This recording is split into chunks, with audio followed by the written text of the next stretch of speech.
for joining. If you're new, make sure you subscribe.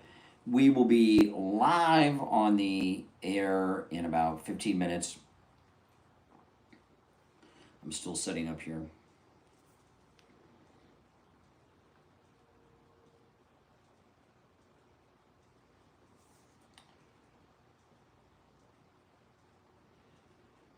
Okay.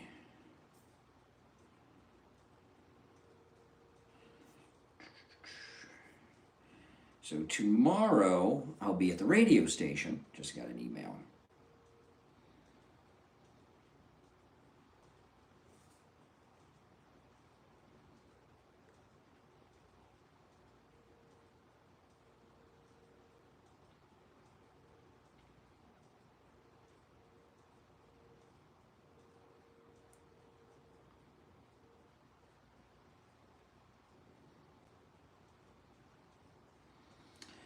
Okay. Yeah, if you want to call in, the number is pinned in the live chat.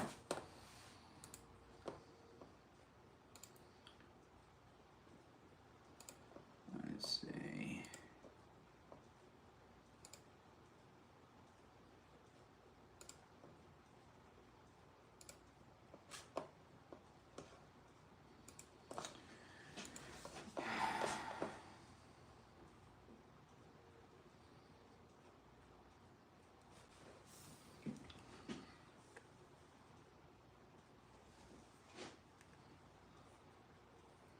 Welcome, everyone.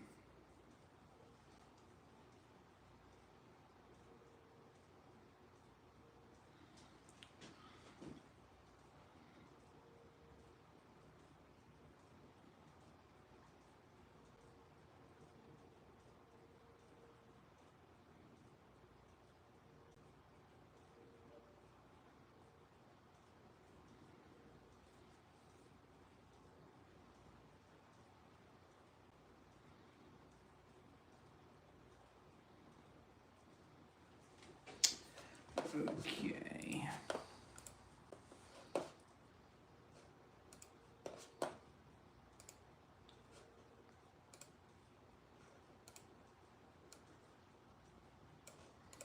And I'm just queuing up articles that I want to lead with today.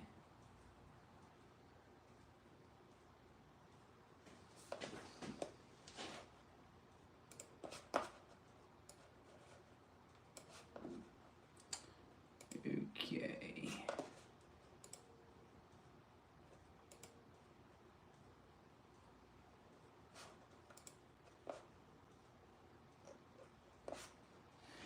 All right.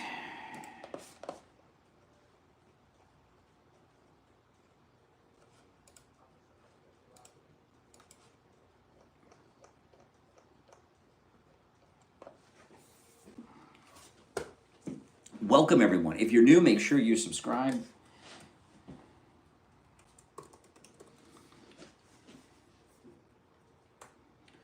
I'm just still setting up here.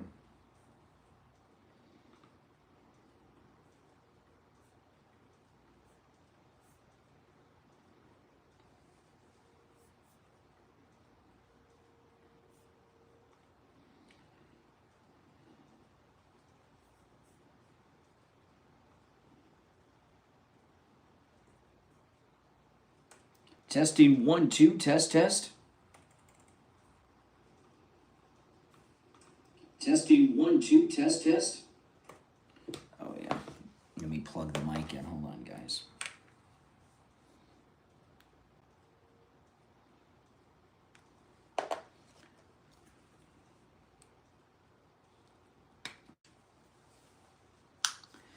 Okay, you're gonna hear a click because I'm gonna plug the microphone in. Then we'll do another mic test.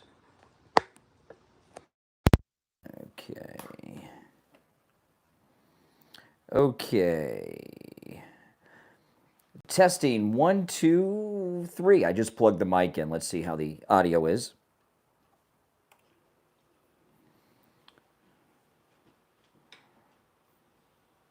1, 2, 3. Okay, that's better. Awesome. I forgot to put the mic in.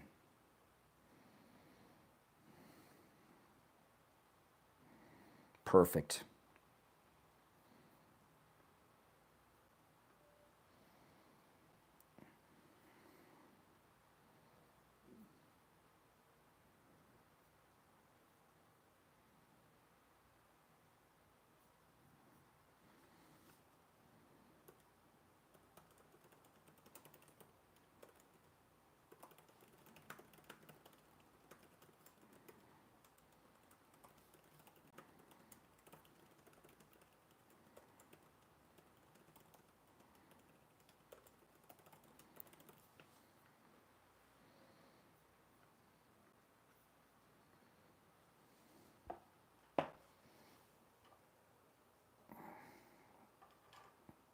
There we go.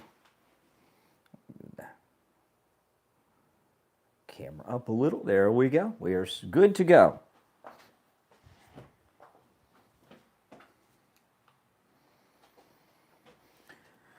All right.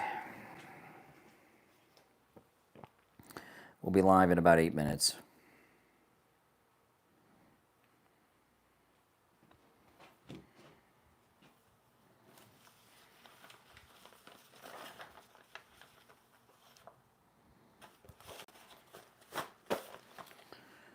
All right.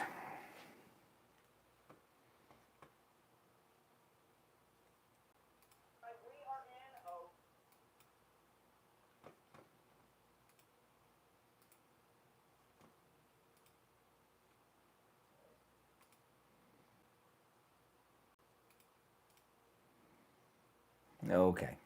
Got everything queued up that we're going to cover.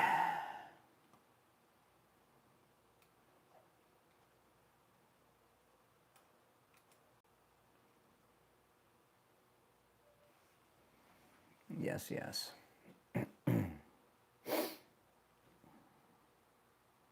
We'll be live in 7 minutes. If you want to call in, the number is pinned in the live chat.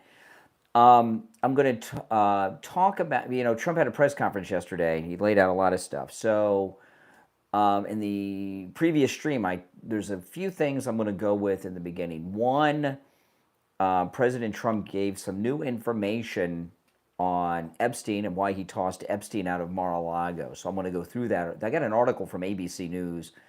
I'm going to read through that article. And I'll probably later play the clip from the press conference about it. What else am I going to bring up in the first hour? Oh, yeah. So I'm going to start with the Epstein story. Going to start is Israel turning the public against them with the siege of Gaza? Are they losing the public relations war? Which will, if they are, they'll cost them. We're going to talk about that. And I have an article about car accidents are down massively because of the deportations. We don't have all the illegals on the road. So 10%, that's a lot. Down 10%.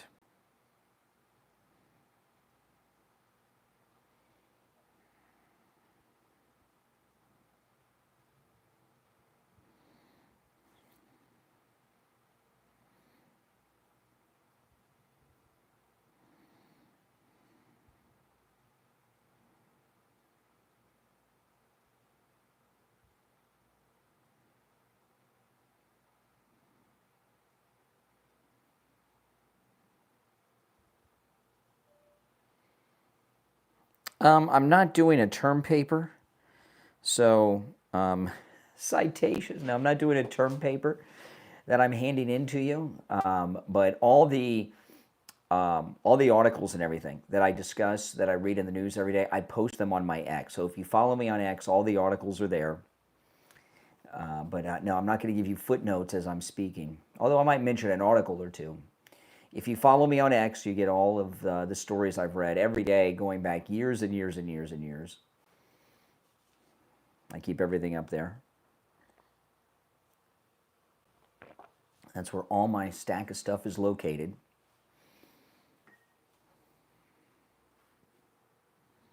We'll be live in about 4 minutes. Yeah, tomorrow I'll be at the radio station.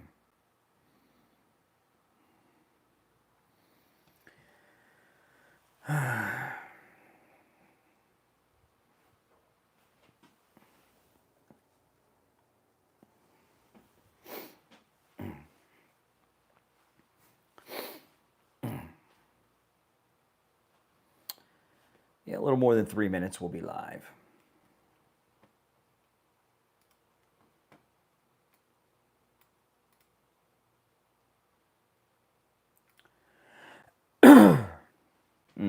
Welcome, everyone.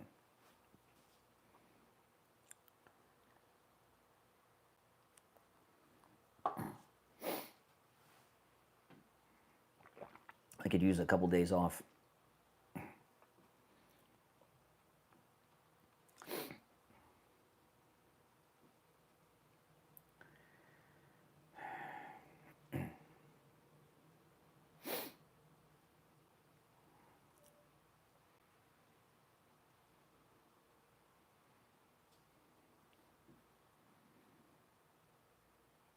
About 2.5 minutes, we'll be live.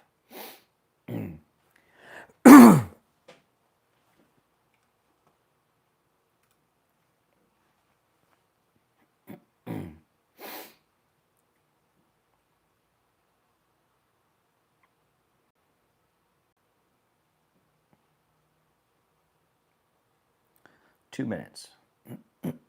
MAGA forever. That's right, Joe Taylor. Absolutely.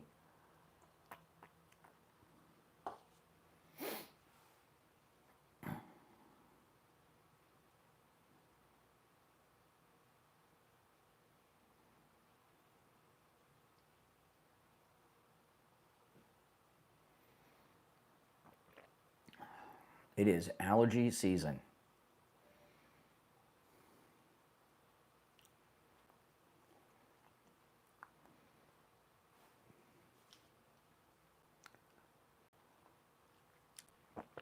David, MAGA in Phoenix, welcome. If you're new, I do a morning show on a whole bunch of radio stations, and we'll be live on the radio in about 90 seconds, and that's when the show starts. Now, those of you that are watching now, you have the green screen behind me. This is kind of like a behind the scenes. Here, you'll be able to see and hear me. You'll be able to hear the callers, and if you want to call in, the number's pinned in the live chat. But if you want to hear the audio sound bites I play, see the videos and the articles that I go over, my other stream that I'll start in about 1 minute right here on this channel, that has the whole green screen effect. So you can do that there. If you're on hold, stand by.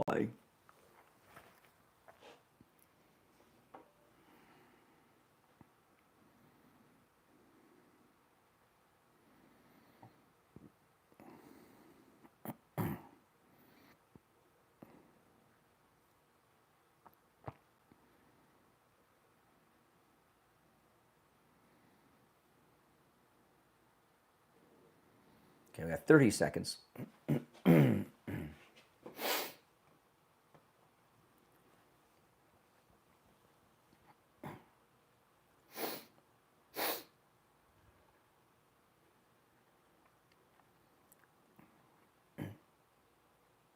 MAGA in Pakistan, welcome.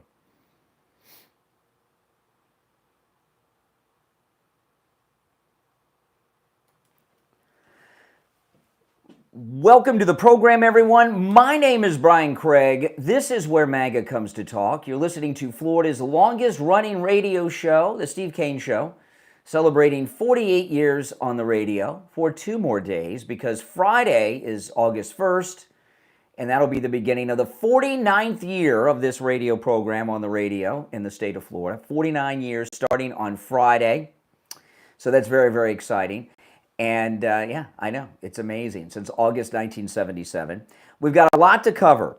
If you're on hold, stand by. I'm going to bring up some things here in the beginning. President Trump had some epic and quite unusual press conferences yesterday. I'm going to play later in the program some highlights of that, of those different press conferences. And I love how he handled the press yesterday, too, in these press conferences. So I'm looking forward to getting into that. But there's some other issues that I'm going to bring up. One of them is from the press conference. President Trump dropped something big yesterday on Epstein. I'm going to go over that here in the beginning, and I am taking calls on that, okay? Anything I bring up, we take calls on. But I do want to give you a bit of a disclaimer before I take the calls, which I'll tell you about in a few minutes before I go to the phone. So if you're on hold, hang in there. So I'm going to start with what happened in one of the Trump press conferences yesterday when Epstein came up, because very interesting what he said. We got some more insight and details as to why President Trump kicked him out of Mar-a-Lago, and we've got a lot of other things to cover on the program as well. If you'd like to call in, the number's toll-free no matter where you're listening, 888-465-2631. 888-465-2631. If you're on hold, stand by. We'll get to the call shortly. Now, this is from ABC News that I'm sharing. I'm going to read through this article as opposed to play the parts of the press conference right now, but I may play it later. But this is from ABC News. And by the way, if you want all of my show prep, all the news I've gone through in the morning, go to my my X, Brian Craig Show on X. And all my show prep going back, I don't know, over 10 years is right there. All right, I post everything to my X. Okay, so ABC News, here's the headline. Trump says Epstein stole Virginia Giuffre and other young women from the Mar-a-Lago spa. Okay, and this is how we found out about what Epstein was up to. President Donald Trump said on Thursday that Epstein stole Virginia and other young women who worked at the spa in his Mar-a-Lago club here in Florida. President Trump said, this was in one of the press conferences yesterday, quote, people were taken out of the spa, hired by him, in other words, gone, Trump told reporters on Air Force One as he returned from Scotland to Washington, where he continues to face fallout from his administration's handling of the files related to Epstein. And other people would come and complain. This guy is taking people from the spa. I didn't know that, Trump continued. And then when he heard about it, I told him, I said, listen, we don't want you taking our people, whether it was spa or not spa. I don't want him taking people. And he was fine. And then not too long after that, he did it again. And I said, out of here. Okay. Trump was then asked if one of these women was Virginia, an Epstein accuser who died in April. She previously, ABC News previously reported she had accused Maxwell of recruiting her when she was 17 years old, working as a locker room attendant at Mar-a-Lago in 2000, and bringing her to Epstein's home. Maxwell denies those allegations. So Trump was asked if she had worked at Mar-a-Lago. He says, I don't know. I think she worked at the spa. I think so. I think that was one of the people. Yeah, he stole her. And by the way, she had no complaints about us, none whatsoever, Trump responded. The comment, this is ABC News I'm reading from. The comments appear to be the most detailed Trump has made publicly about the circumstances surrounding his fallout with Epstein. Okay, so let's talk about this. And if you're on hold, stand by, and I will take calls on this. You know, young people, teenagers work jobs like this all the time. When I was a teenager, I had jobs where I clocked in and clocked out. Very normal, especially here in the great Florida weather. So this gives us more detail, but it's the same story we've always heard from President Trump. When he found out what Trump was up to, and, what Epstein was up to, Trump got rid of him. And the people he was hiring away were the teenage girls. And Trump said, enough of that. You're out of here. Don't come back. We're kicking you out. So Trump did the right thing. Right? I mean, he did the right thing. Now, I want to say a couple things about this and the files. You know, this whole mythology and legend have been created about these files, and they just don't exist in the way that people are fantasizing they exist. There's no list like you think, and there's no and I mean, look at what's happened here in the last few months. President Trump released, unredacted, all the Kennedy files. My entire life, all I've been hearing about are those JFK files. He released them early on in his second term, so it had to be 2, 3, 4 months ago, and I have not heard any of the conspiracy theory JFK people. I've not heard any of the historians that have covered this. Nothing has come out of those files, and it's been months because there's nothing in the JFK files. But there was this entire legend created around them. About a week and a half ago or so, the Trump administration released all the Martin Luther King files. Now, like President Kennedy, I believe the U.S. government killed Martin Luther King. I believe J. Edgar Hoover and others in the government killed Martin Luther King. And while it wasn't as big of a conspiracy around King's assassination as President Kennedy, it had always been talked about. Very weird things with James Earl Ray and everything. And it's been a week and a half, maybe 2 weeks, I can't remember the exact day, but it's been around 10 days to 2 weeks since the Martin Luther King files were released. Have you heard one thing come out of the Martin Luther King files? Nada. Nothing. And for those that are younger, that haven't been around during these Kennedy and Martin Luther King conspiracies, the last 50 years, so much has been dedicated to these things. And we finally get the files that everyone said would answer everything, and there's nothing in them. The Epstein files, you're going to find a similar thing for a number of reasons. One is this, and there are going to be others other than what I'm mentioning. This is just off the top of my head. One, if it's true that Epstein was working for the CIA or Mossad or both, and he was running an operation, a blackmail operation, the files aren't going to show illegal blackmail criminal activities. When people are doing crime, they don't put it in files that when they're not around anymore, people can go and access. They just don't do that. So that kind of thing's not going to be in there.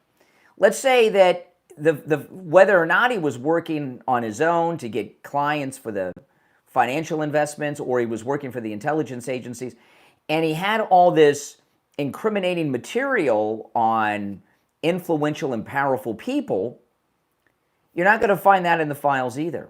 Because that information, if it existed, videos, photographs, audio, if anything like that existed, the deep state took all that to either destroy it to protect themselves and their allies, or to use it as blackmail material against these powerful people. So, these very disappointing JFK and MLK files show you what happens. Criminals do not document their crimes. And the deep state, their blackmail material is in safes deep underground that no one will ever have access to. So there's been so much of a legend, a myth, and a buildup around these files and this list. You're never going to get that. It doesn't exist. Another thing is this.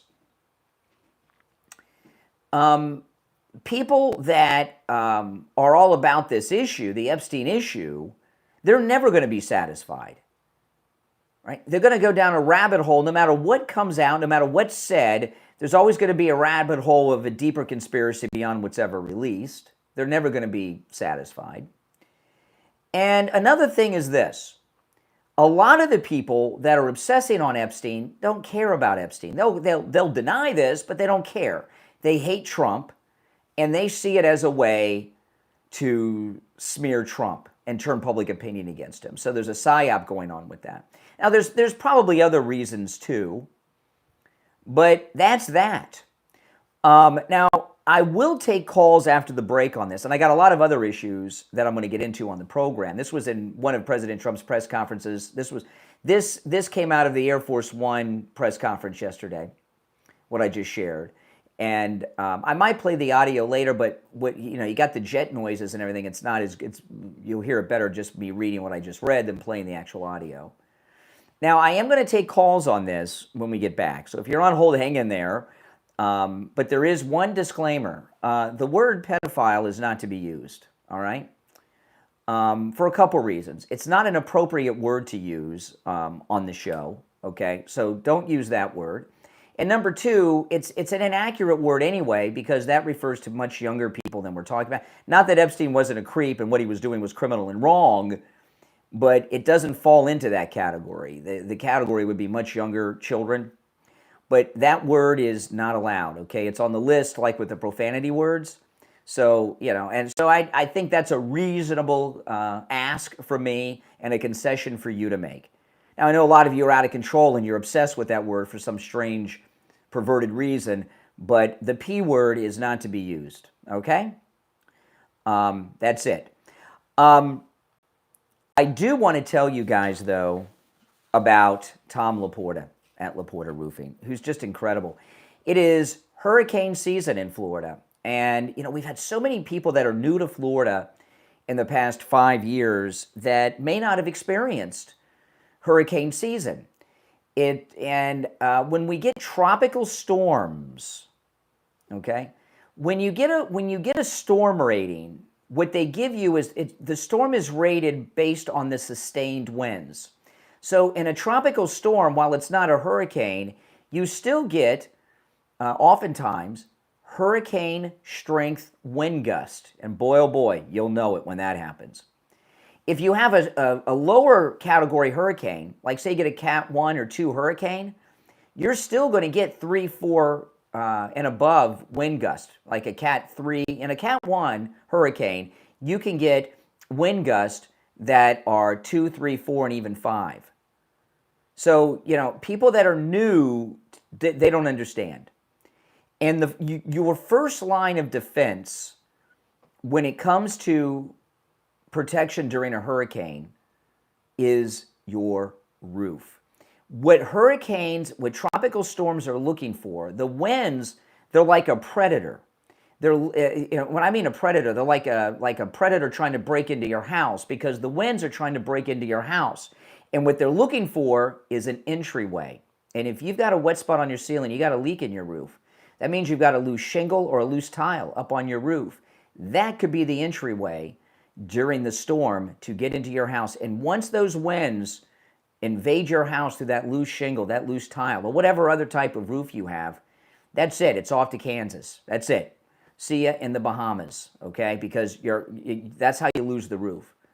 So if your roof has loose shingles, loose tile, and is leaky, you're unsafe during a hurricane. I'm here to tell you.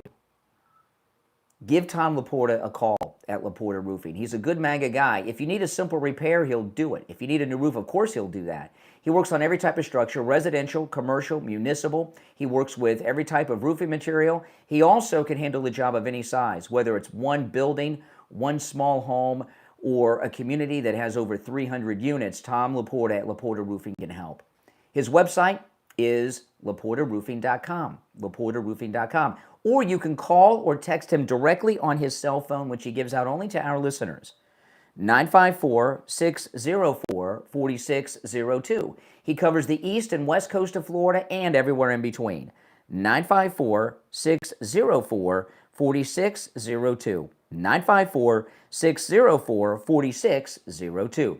All right, callers on hold, stand by. I'm Brian. This is Steve Kane Show. Back after this.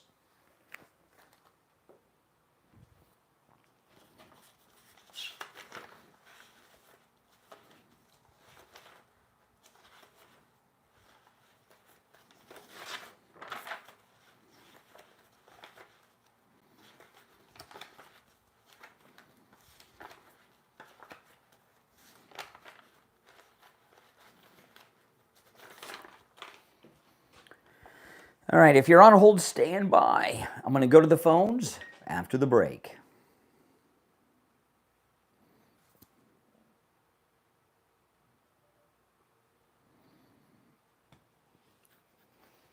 But again, that is the rule. You cannot use the P word, all right?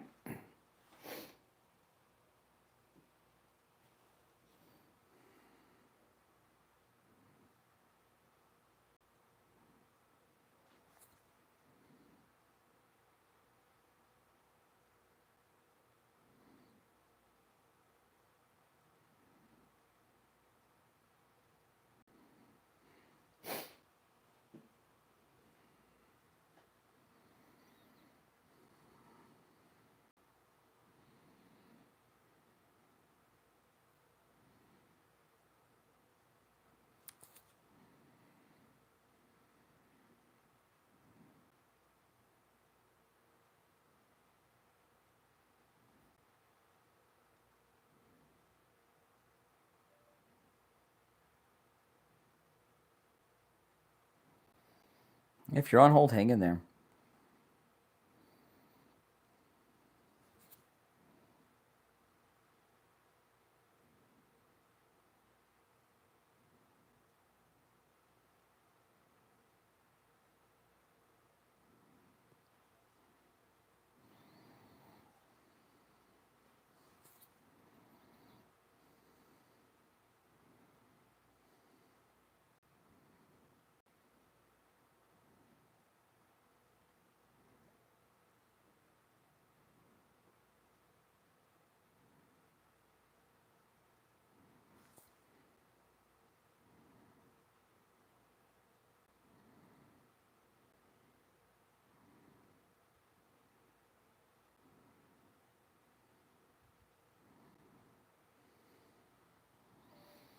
We'll be back in about a minute. All right? We'll be back in about a minute. I will go to the phones. If you're new, make sure you subscribe, all right?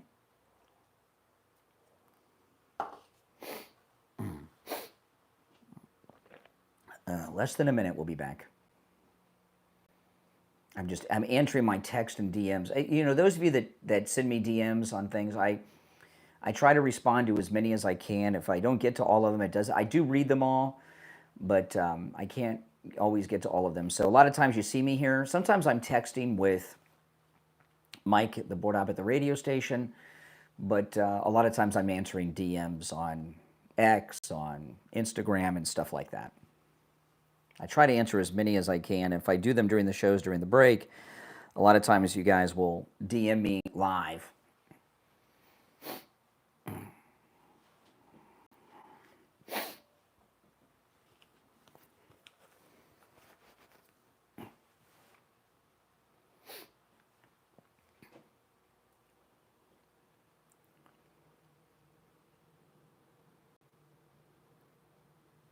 Welcome back, everyone. I'm Brian Craig. It's the Steve Kane Show, Florida's longest-running radio show. If you're on hold, stand by. Our number is toll-free, 1-888-465-2631, 888-465-2631. I will take the calls, but the rules that I laid down, which I think is a very fair rule, I am going to enforce that, just to let you guys know in advance, all right? Okay, let's go. You're on the air. What's your name? Where are you calling from? Okay, they gave up. You're on the air. What's your name? Where are you calling from? Hello, Brian. This is Josh again. Hey, Josh, hold on one second while I answer all these lines. What's on your mind, Josh? A series of facts about what you're talking about here. Speak up a little bit if you don't mind. Could you speak up? A series of facts about what you've been talking about here a few minutes. Basically, Trump has been denying any connection with Epstein this entire time, and now a connection is popping up. We basically known that Trump's been friends with Epstein since the 80s, and now he's trying to say he didn't know the man and blah, blah, blah, and he only kicked him out. No, see, you confuse all kinds of things. There's a difference. No, this is Trump's own words. Well, hold on. Excuse me. Listen to me for a second. Yeah, we're friends. Excuse me. He likes them young too. Excuse me. Let's talk. These are Trump's own words. I'm not confusing anything. Are you gonna? Well, I can't say anything because you won't stop talking with your narcissistic arrogance. You're trying to say that. Well, if you're not gonna stop talking, listen. To participate in the discussion, you have to take turns, okay? By the way, how old are you? How old do I sound? I don't know. I have no idea. That's why I asked. How old are you? Old enough to remember Trump's own words. No, okay, so you don't want to die. You want to lie about your age. One thing I've learned. I don't know how whatever how old you are, With some of the younger callers to the program, in particular those that are Gen Z, you guys out there listening may notice that when I'm talking to some of the Gen Z age callers, that the conversations are very bizarre. They don't stop talking, they constantly interrupt. And what's happened is that generation has not lived in an area where they've learned conversation. They've done all their communication through text and DMs and other bizarre things without in-person conversation. They don't use their phones to talk on. So they don't even know how to have a conversation, a lot of the Gen Z call it. That's why I asked. But anyway, back to this. See, with excuse me. No, I'm not. No, I'm not done. I am not. No, you're not going to respond to that point. That was not a point for you to respond to. Okay, well then why are you saying I don't know how to conversate? I didn't say you. I didn't say you. I didn't say you. I was talking. I was talking to the audience, not you. No, I was talking to the audience. I was talking to the audience, not you, and I wasn't talking about you. I was talking about Gen Z. Okay, but see, you were comparing my conversation style to Gen Z because you believe I was not letting you speak. Well, you're still not, but I'm letting you. No, I am letting you speak, but I'm going to let you go, and you won't be participating if you don't let me speak. See, what I do know about you. Donald Trump himself has said he was friends with Epstein. This is your final warning. This is your final warning. I want to have. I want to have a discussion. You're not going to address what. All right. No, I'm not going to address a rude person that won't stop talking. See, what I was going to say to him was this. That guy obviously is a man with very few, if any, friends at all because of his winning personality. And he doesn't understand the difference between friends that are real friends and acquaintances. Okay? And if you're a normal person out in the world, you have a lot more acquaintances than you do friends. I know a lot of people. Hundreds and hundreds of people. But they're mostly acquaintances. My real friends, I don't know if I counted them, if I made a list, it's a short list of my real friends that really know me. Then there's acquaintances, okay? So President Trump never denied that he knew him. And a lot of times people say they're friends, but they're really acquaintances to be polite. He never said there was no connection. He said when he found out, he's been vague about it in the past. He said when he found out about Epstein, he kicked him out. Now we got more detail on it. And this goes back to what I said at the opening. I said, these Epstein-obsessed people will never accept anything. It will never be enough. No matter what is released, no matter what is said, no matter what comes out, they'll always go deeper into a rabbit hole and say, no, we want more. So there's no satisfying these people. It's literally impossible. But I want to tell you guys this. I was talking earlier, it's hurricane season, which is also rainy season. Oh, man. You don't want to be out on the road with tires that don't have proper tread on them. I used to. Before I found Friendly Tire in Margate, I was driving on tires that I shouldn't be driving on because tires can be expensive, but not at Friendly Tire in Margate. At Friendly Tire in Margate, you can get brand new tires out the door and on the road for as low as $75 a tire. Friendly Tire doesn't charge you to mount the tire, balance the tire, or even dispose of your old tires. So when you call Friendly Mike at Friendly Tire and you get a quote over the phone, that is out the door and on the road. Okay? Yeah. And by the way, as low as $75 for new tires out the door and on the road, that's a common size that's on some of the most popular cars on the road today. So give Friendly Tire a call. All the cars in my family are on the road on tires from Friendly Tire in Margate. My daughter just drove back from California on Friendly Tire tires, from LA to South Florida. And she's been driving on those tires. She was in LA for 3 years, and she drove across the country, and I looked at the tires because I said, you know what, you drove all the way here from LA, you've had those tires for 3 years, let me take you to Friendly Tire. And she doesn't need tires. Isn't that something? Yeah, they're great tires too. He has all the name brands you know and love. Give Mike a call at Friendly Tire, 954-977-9445. 954-977-9445. That's 954-977-9445 for Friendly Tire in Margate. I'm Brian. It's the Steve Kane Show. Back after this.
All right, we'll be back shortly, guys. If you're on hold, hang in there.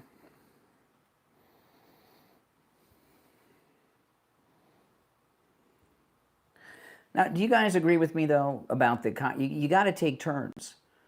You just can't not let me talk. I let you guys call in and speak. You got to let me speak. And the constant interruptions just cannot be allowed. So we're going to teach Gen Z how to have conversations. We're going to have to. Someone's got to. Because their parents obviously did not. We'll be back in less than a minute.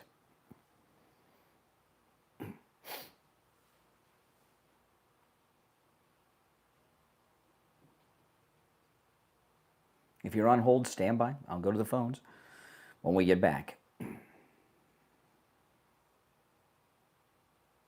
Exactly. There's got to be back and forth. And calling in does not mean I'm hiring co-host. Okay. This is a bottom of the hour break for the radio station. We'll be back in 30 seconds.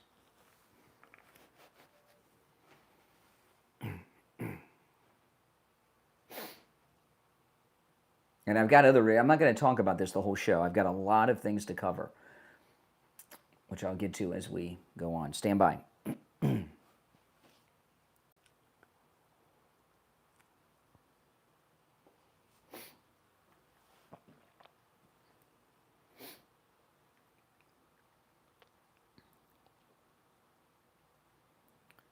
Welcome back, everyone. I'm Brian Craig. It's Steve Kane Show, Florida's longest running radio show. We'll go back to the phones, 888-465-2631. You're on the air. What's your name? Where are you calling from? Hey, it's Jerome from California. How you doing, Brian? All right, Jerome. Are you doing good? You hanging in there? I'm always doing well. I'm always. You banned words on your show today.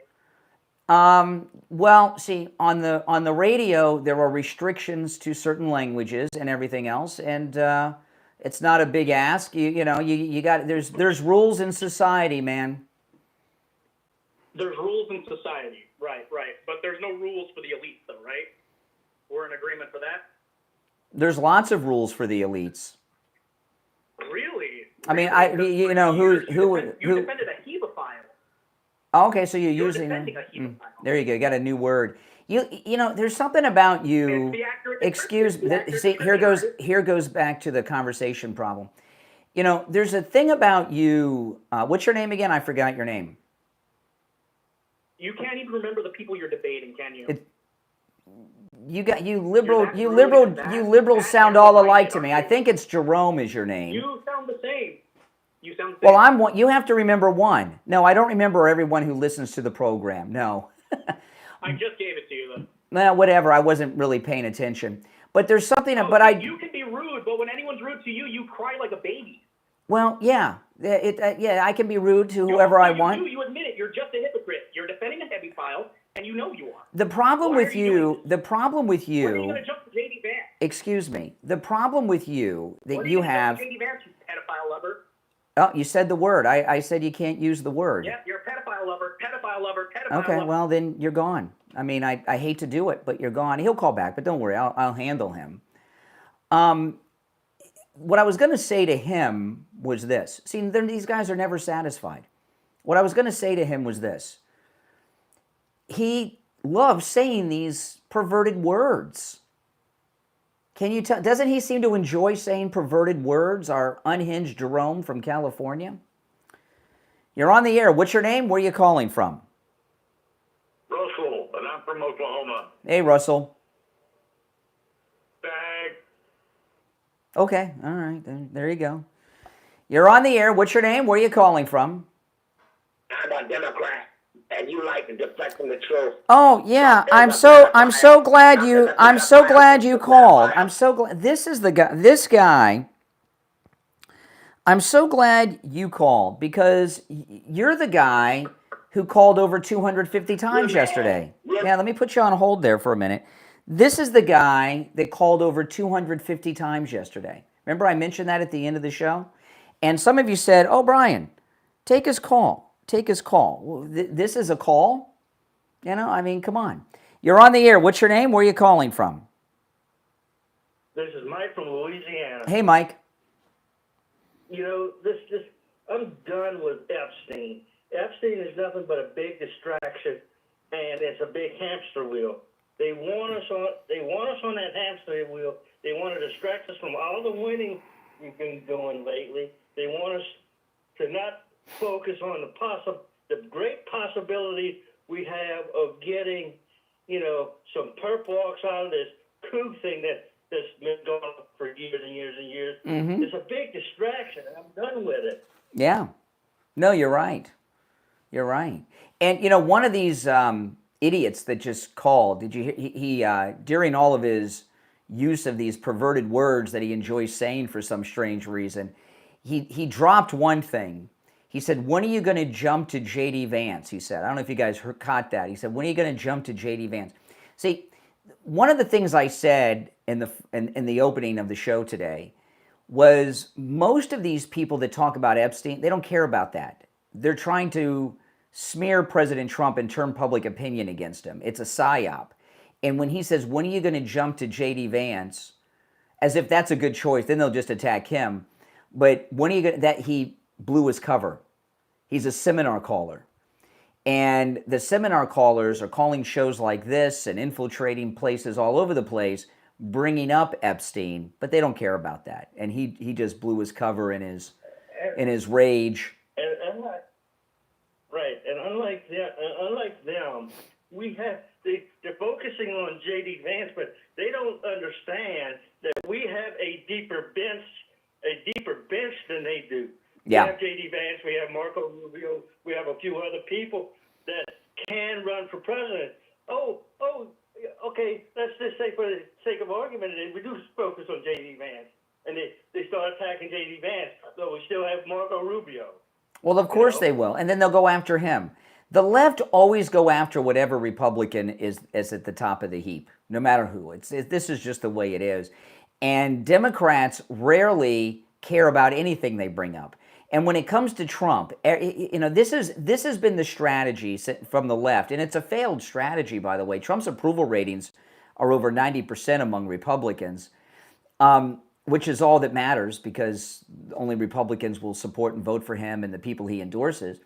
But, you know, their entire strategy on the left for 10 years has been, okay, if we just do this thing, this will turn the Trump supporters against him. And now they think they got something on this because these idiots, these MAGA influencers at Turning Point were obsessing over the issue that weekend, a couple weeks back, so they think they got something with this issue. And that's all they're doing. And that caller blew his cover. When are you going to jump to JD? I will never. I am MAGA for life. I will be with Trump for life. Now, once Trump decides who he's going to actually endorse, then that's when I'm going to jump to whoever he endorses. Mm-hmm. You know? Absolutely. All right, Mike in Louisiana, take care. Now, Zero Hedge has a great article today. Listen to this. You know, the deportations, they're having such a great effect on the job market and crime and everything else. Listen to this. Auto accidents fall 10% in major cities amid reports of lighter traffic. This is in Zero Hedge. Tyler Durden is the writer. A few weeks ago, reports began circulating that thanks to Immigration and Customs Enforcement, that's ICE, roundups in major cities, the notorious parking lot traffic in Los Angeles was suddenly cleared out, allowing people to jet around the city like the old days. And there's been videos of this online by many people. And there's some, now this is interesting. This is in Zero Hedge, and I did post this article to my X with all my other show prep, Brian Craig Show on X. They go on to say here in the article, what's interesting, however, is that the number of collisions are down roughly 10% for the period between January 20th and March 14th in both Los Angeles and New York City. The LAPD traffic collision reports shows that there are 9.3% fewer accidents in LA during the same period last year. In New York City, car accidents are down 10.4%. between the same period this year and last year. So the deportations are having all kinds of unintended consequences, and this is one of them. Clearing out the traffic on the LA freeways, but also car accidents are down about 10%. That's a pretty good thing. Thank you, Tom Holman. That's right. You're on the air. What's your name? Where are you calling from? Yeah, it's Renee from Harlem. Oh, hey, Renee. I noticed you had this stupid story yesterday about two people that got beat up by some black people. You're talking about the hate. You're talking about the hate crime in Cincinnati, yeah. The hate crime, yeah. You know, those two people were Karens, and they got what they deserved. You know that, right? I don't know what that. I don't. What one of them was a man. A man's not a Karen. Yeah. And he deserved it. What did he do? He popped off his mouth and said something he shouldn't, and he got what he deserved. Sticks and stones. Sticks and stones. Well, you open your mouth too much, and you do it to the wrong people, and you're going to get SAFO. You know what that means, right? You don't. Are you okay? I mean, why would you say something like that? Why would you act? What you're basically saying is white people. What you basically said is white people deserve beatdowns. White people so much. You said that you just said you. Why would you say that white people deserve? Why? See what I mean? Yesterday I didn't take that many calls. Now I'd say I'll take some calls today. See what I'm dealing with? Why would you say that white people deserve beatdowns simply for being white? No, I said he deserved the beatdown. Oh, because he spoke. He was too uppity. So uppity white people deserve beatdowns? No, racist white people. What is wrong with you? What is wrong with you? Racist people deserve a beatdown, yeah. Do you believe you're racist? No, you are. Well, if you think that white people who are too uppity and speak deserve beatdowns, how's that not racist? Racist white people deserve a beatdown. Who's white and not racist? What kind of a stupid question is that? Who are some well-known white people that aren't racist?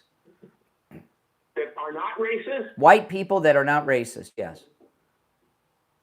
Well, Bernie Sanders is one. Bernie Sanders. Why is he not why is he not racist but other white people are? What makes him not racist? You are. You are and he's not. No, what makes Bernie Sanders not a racist? What makes him different than other whites? Why don't you ask the question more What is it about Bernie Sanders that makes him not racist while other white people are just for being white? Because he's not.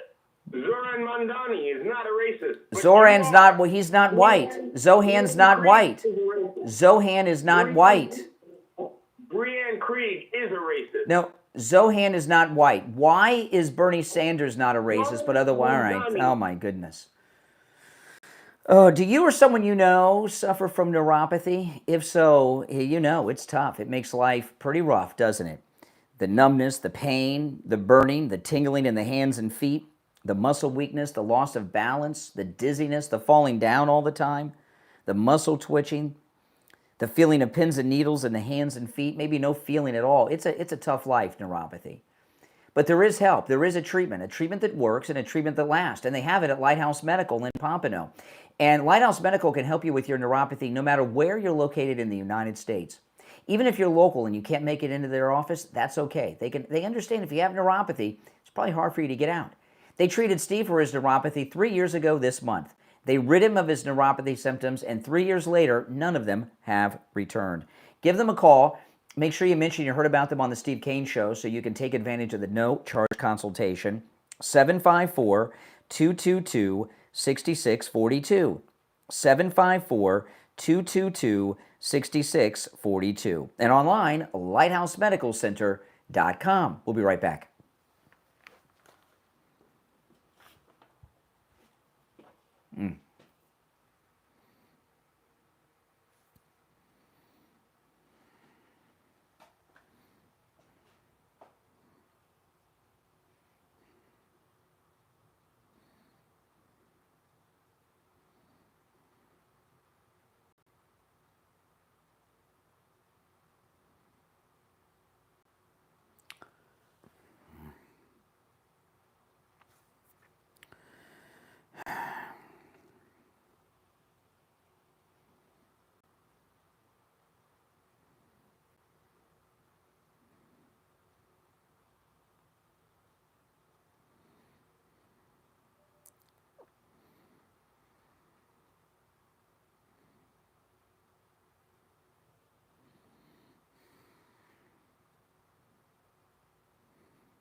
If you're on hold, stand by.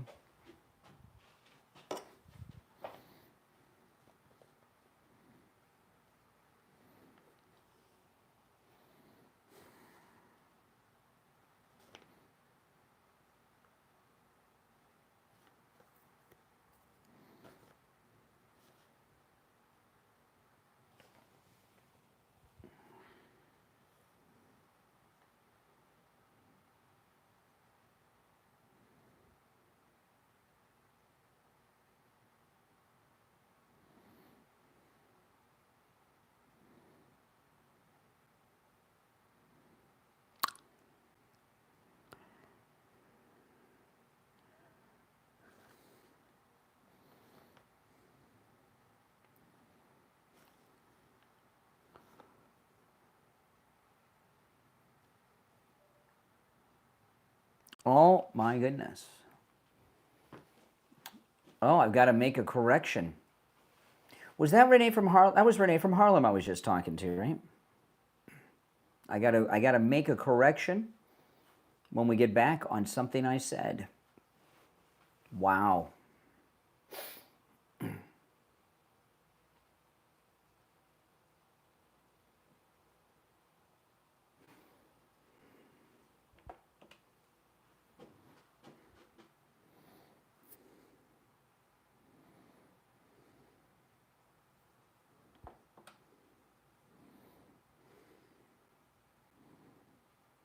I'm going to make a retraction and a correction on something I said.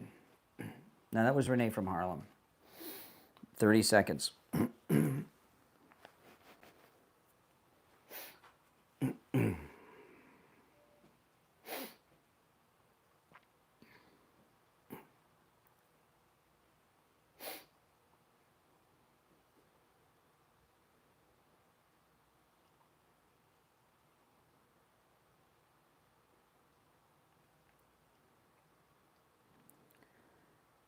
We're back. I'm Brian. It's 10 before 7. Call us on hold. Stand by. I'm going to make a correction on something I said a little while ago that I just found out during the break.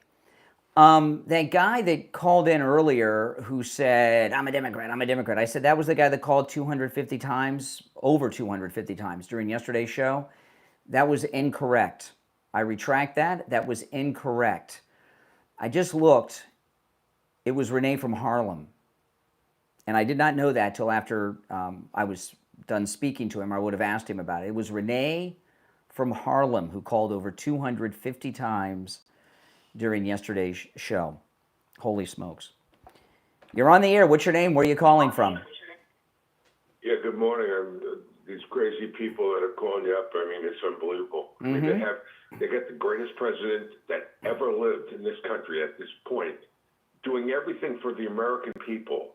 And all that they could do is try to belittle everything that you say, everything that any defender of President Trump says. It's disgusting. I would like to address this black racist from New Jersey, this total, as Steve would say, creep. That was Renee. That was Renee from Harlem I was just speaking to. You're talking about Jay from Jersey? Exactly. Okay. I'm glad that I'm glad that I'm backed up because Renee is another one.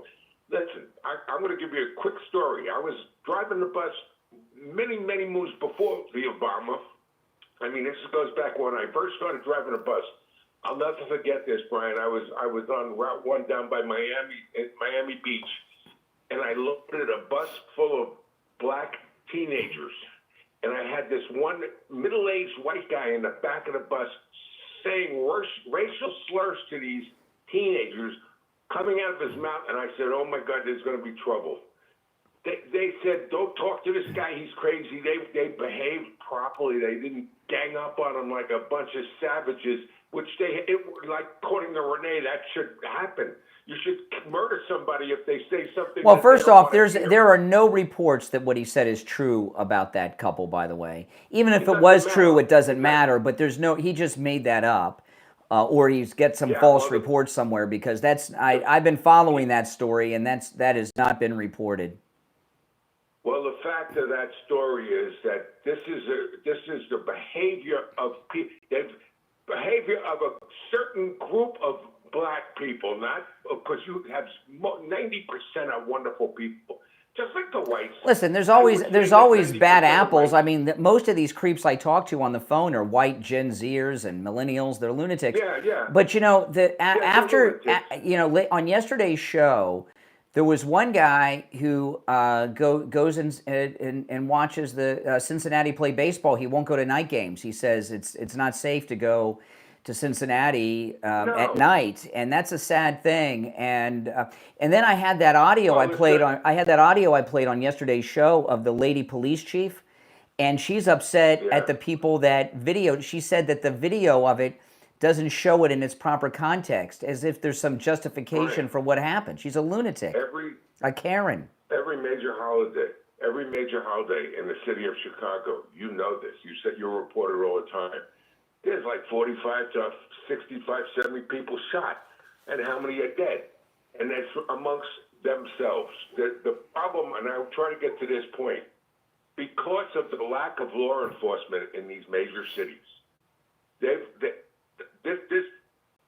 a lot of, and I'll say it the way it is, ghetto people, okay, are not only terrorizing their own neighborhoods, they're acting out everything. Listen,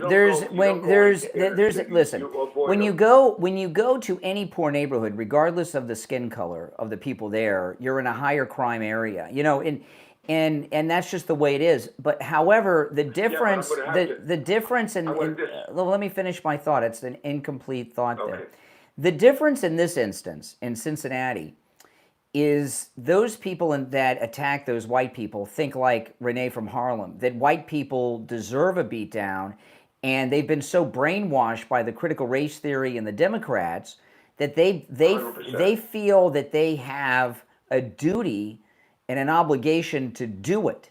They don't even realize they've done anything wrong. You're absolutely right, but here's the deal, and this is a fact.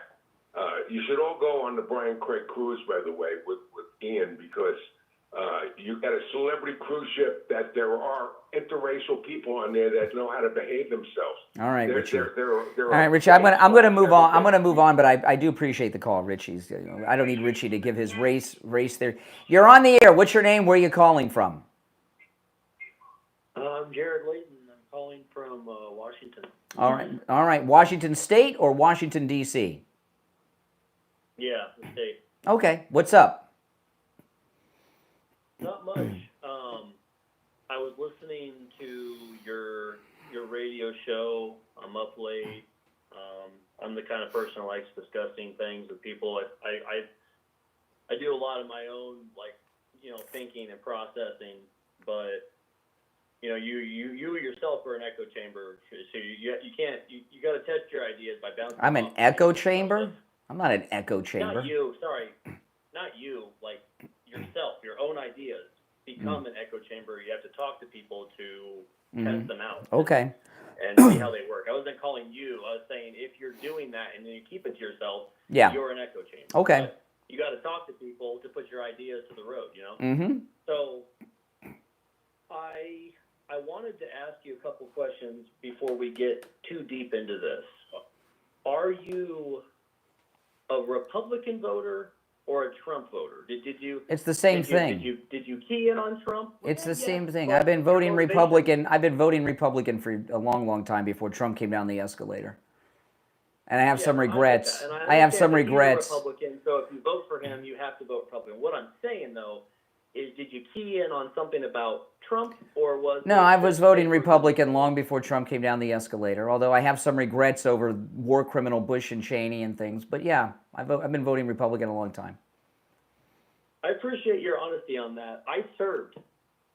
My boot camp was under Bush, and even that I regret. And I actually regret serving under Obama too. I thought he was a secret agent, and then later I realized actually he's just a weak, useful idiot. Russia does not still have to have Crimea, but we let them have it, and we shouldn't have. Well, no, we didn't. Obama let them have it, and Biden let them start, and Biden let them start this war. Well, he he got voted in. He represented us. We, we. So anyway, I'm sure I'm coming up on a break soon. So what's your main point? Oh, my main point is that it is more common to find out that the person that was leading you was disappointing after all than was worthy of the praise they got during. What I'm getting at is this is like a two-layer conversation. I am mostly red. I don't like Trump's character. I do like some of his maneuvers, but he's a bullshitter. You can't dump button. First dump of the day. You can't use profanity. Oh my goodness. First dump of the day. But you know what? It's time for a spot anyway. I want to talk about Mike Lindell and MyPillow. I've been sleeping on a MyPillow now for over a decade. And it really is a life changer. You guys, I talk about this a lot. I get very little sleep because I'm so busy. And that sleep I get is so well rested. That patented fill that Mike Lindell invented, that's in the original MyPillow, what it does, it makes it so that your head and neck rest perfectly in the pillow all night, and you're not tossing and turning. The tossing and turning days are over, and have been over in my life for over 10 years because I'm sleeping with the MyPillow.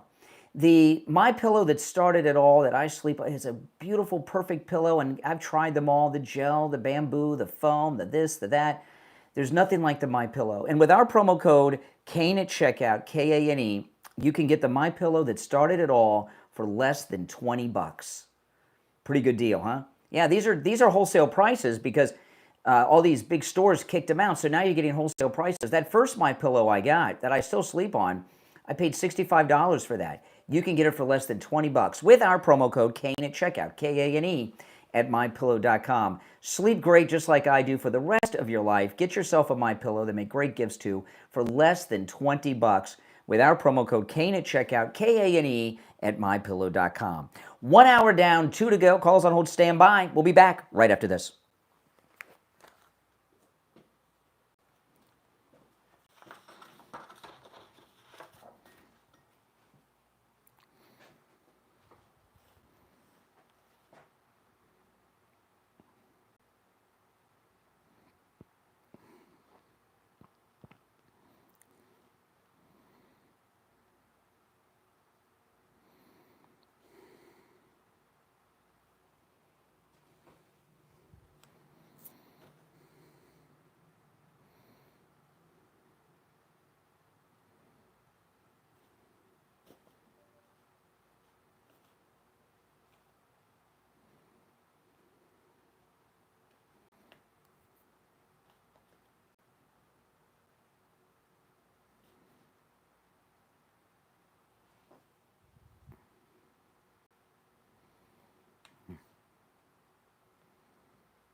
We'll be back in about 90 seconds, so I'm going to bring up a couple of new issues, but you're welcome to call in about anything I brought up so far. No profanity, guys, if you don't mind. If you're new, make sure you subscribe.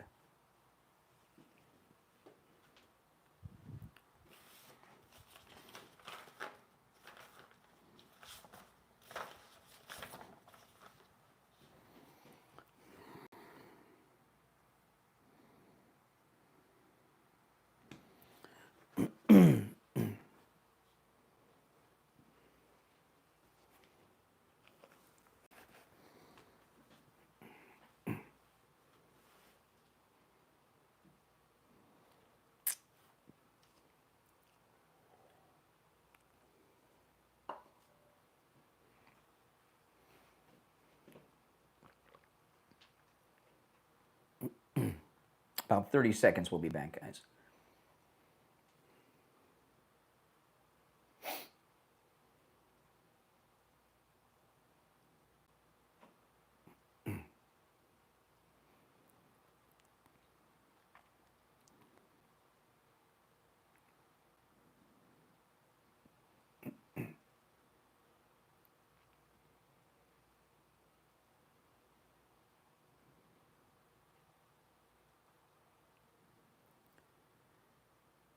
Welcome back. Hour number 2 has begun. I'm Brian Craig. You're listening to Florida's longest running radio show, The Steve Kane Show, on the radio since 1977, celebrating 48 years on the radio until Friday, when that'll change to 49 years on the radio. Oh my goodness, can you imagine? Before long, it'll be the big 5-0.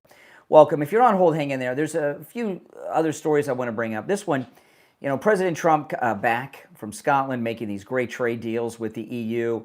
CNN, they're sitting Shiva over on CNN of depression. Listen.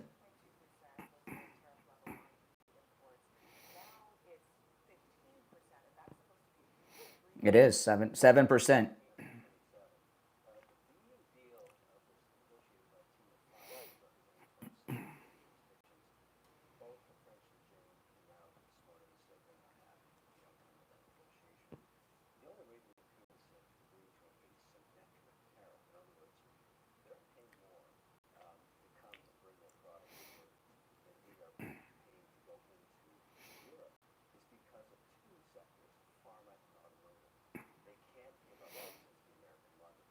Yep.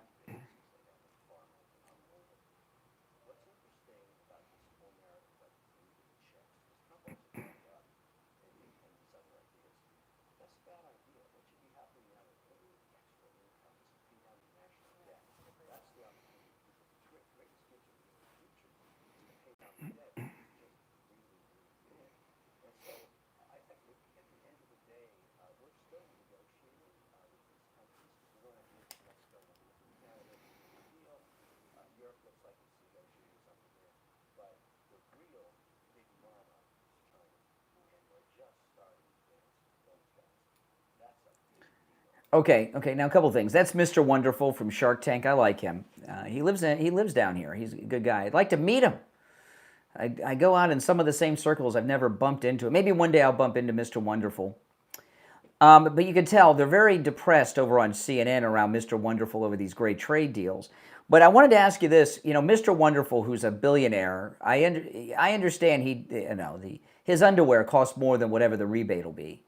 And what the rebate would be, I don't know. People are throwing numbers around. I've heard $2,000, $1,500. I've heard $5,000. Do you guys agree with Mr. Wonderful that the extra money should be used to pay down the national debt, or do you think you should get a rebate? I'm going to say we should get rebates. The government will be fine. They'll give us rebates, and they'll still have money to pay towards the national debt. I don't care how much it is. Yeah, I've heard less. Somebody in the chat said $600. I would rather use it for my own, get some of my own money back from the government to pay towards whatever I want to pay, than them put it towards the government debt. What would you rather do? $2,000, $5,000? I mean, I would rather have that for myself than I would to the federal government's debt. What do you guys think about that? Mr. Wonderful is a billionaire. I like him. I agree with him on most everything he says, and Mr. Wonderful's a good guy. But I disagree with him on that. What do you guys think? 1-888-465-2631. You're on the air. What's your name? Where are you calling from? Good morning, Brian. Chris from Pompano Beach. Hey, Chris. What's on your mind? Yeah, what's up, Chris? Did you? Hello? Yeah, did you hit mute on your phone? Oh, no. I'm sorry. My volume was down. I just looked at the window. I can't hear. Okay. Sorry about that. That happens. What's on your mind? Oh, great. No. I mean, it's just, of course, I listen to the show on a daily basis where I'm mostly informed, obviously. But it's more of the same. This whole character thing. Oh, I like, President Trump's work. And I know he's a great president. He's done more in 6 months than most presidents have done doing their entire term. And Yep. then they're like, but I don't like him. And see, that's the whole smear campaign, whether it's bringing up Epstein or changing a subject and not hearing any other truths or facts. Yeah. Constant on all the state-controlled media, now that we know, of course, how subsidized they were, and just spread any kind of hate. Well, what they're trying to Trump. do, and unfortunately, with that guy, I wanted to talk to him because he obviously is fake MAGA, okay, and Right. but he used profanity, so I had to let him go. But there, with the seminar call, it's so interesting when, over the years, the different things the seminar callers do. What they're trying to do now is a couple things, but they're trying to create a narrative that MAGA voters are turning against Trump.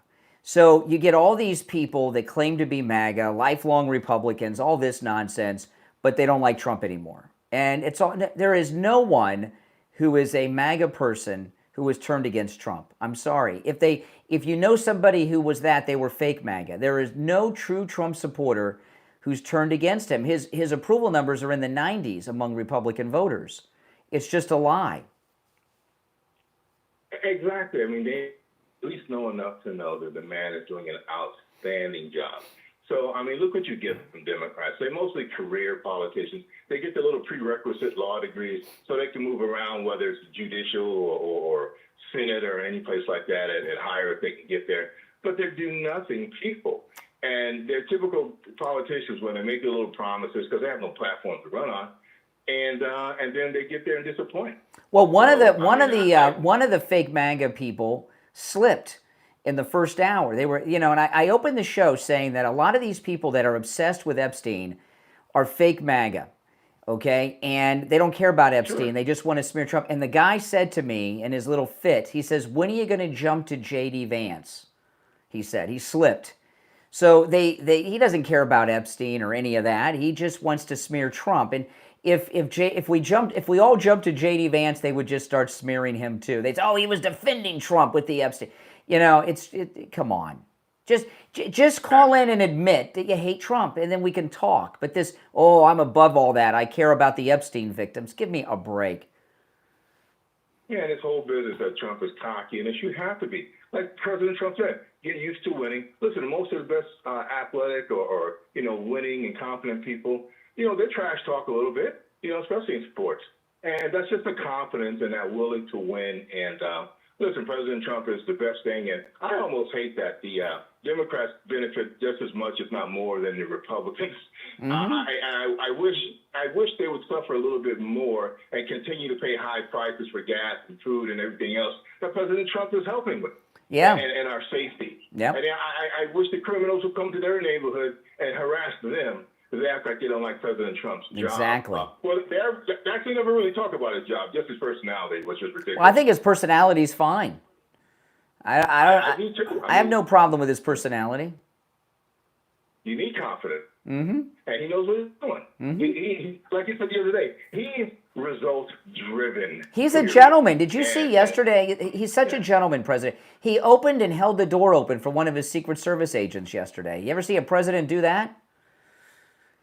Exactly. Too full of themselves for that. Look at me, I'm important. Exactly. He's a good man. All right, take care, man. Good to hear from you. Chris is always a good caller. You're on the air. What's your name? Where are you calling from?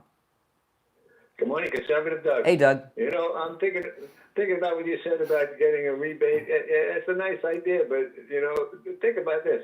The interest that we pay on the debt, if we can get rid of that, man, that would but Doug, let's be honest. You're a man of means.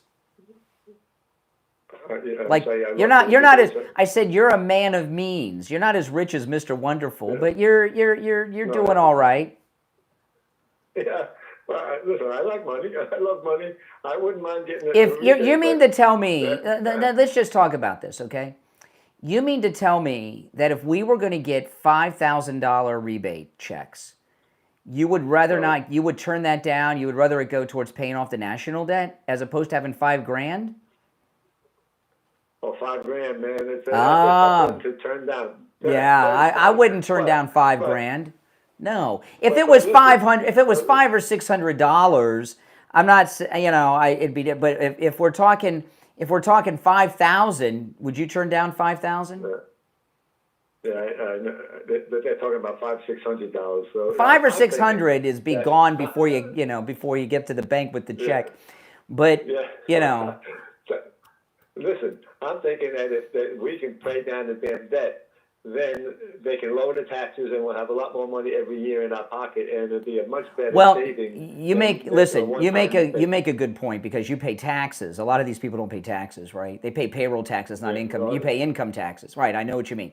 What President Trump's goal is to pay off the national debt and show that the country can be governed debt-free just on the tariffs and eliminate income taxes. And in the next presidential election or the election after that, that's going to be the main issue, eliminating income taxes. And I'm all for that. So, yeah, paying off the debt, but turning down if we were going to get a $5,000 rebate, that's a lot different than a $600. The $600 is what we got when George W. Bush gave rebates, $600 or something, I think it was, to married couples, if I remember correctly.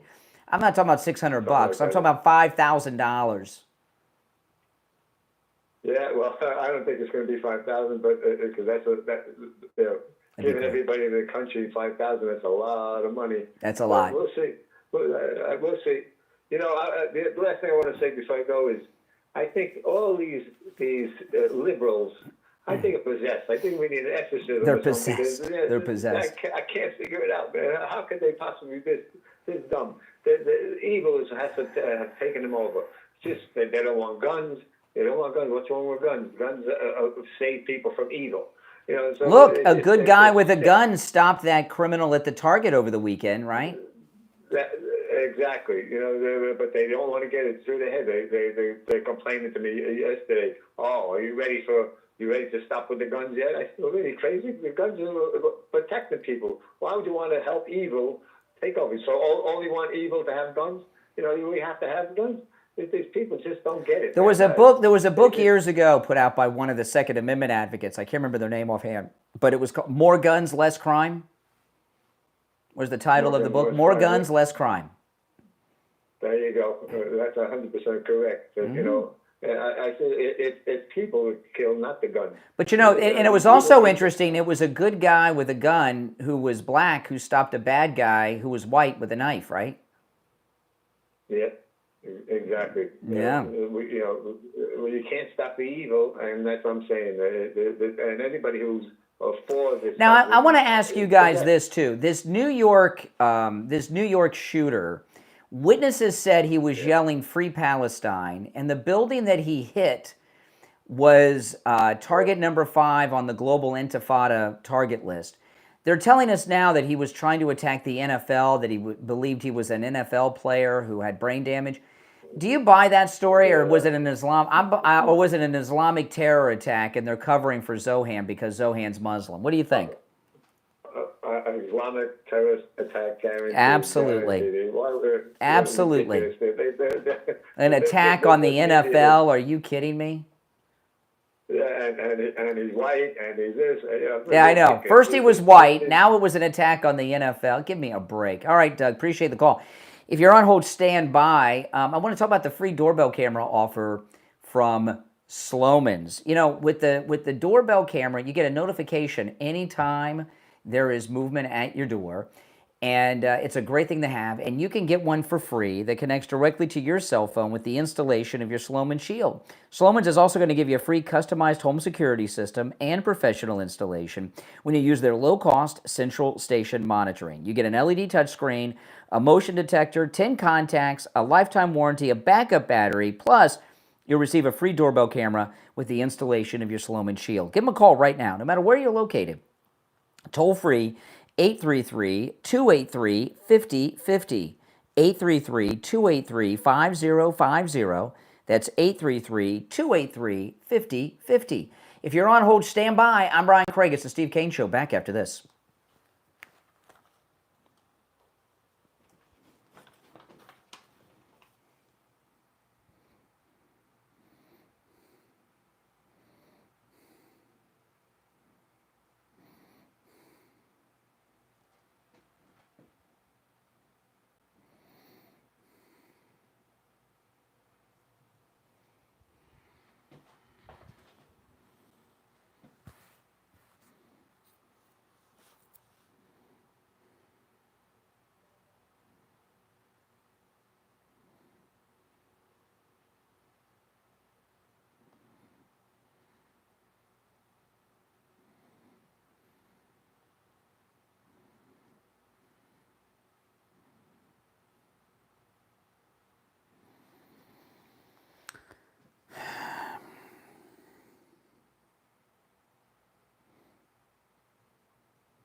Oh, man. Yeah, that story about the traffic being down traffic accidents down 10% in major cities. I got to go to Miami over the weekend, but I'm going on Sunday. Traffic's kind of light on Sundays in general in Miami. I'm wondering if the Miami traffic is down, the Miami traffic accidents too.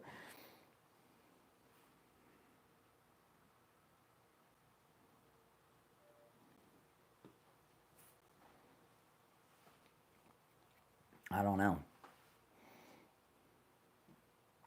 If you're on hold, stand by. I'll take some more calls. And if you're new, make sure you subscribe. We're in a radio station break right now. We'll be back in a little more than a minute.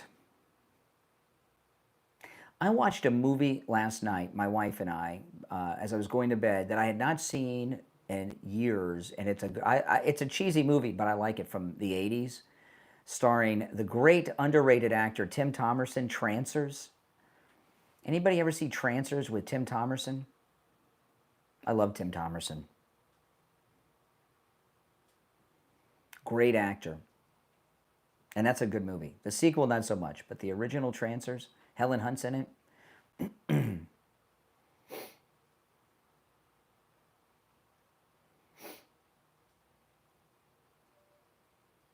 Welcome, everyone.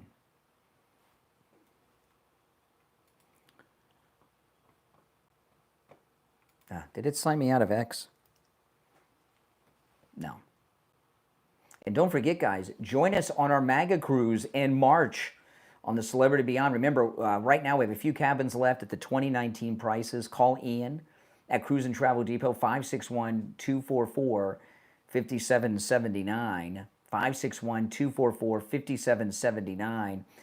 We have a few of these cabins left at the 2019 prices still. We're going to Antigua, Nassau in the Bahamas, the Virgin Islands, and we've got some great onboard activities and shore activities that are just going to blow your mind. And you can see we have a great group. I have a great time. You have a great time. And we have a great time together. You should see the video there. 561-244-5779. Join us. You will have a great time. A great MAGA group of people. It's my vacation, Steve Kane's vacation, and you're invited to join us. It's our 10th annual Steve Kane, Brian Craig MAGA cruise. I can't believe it.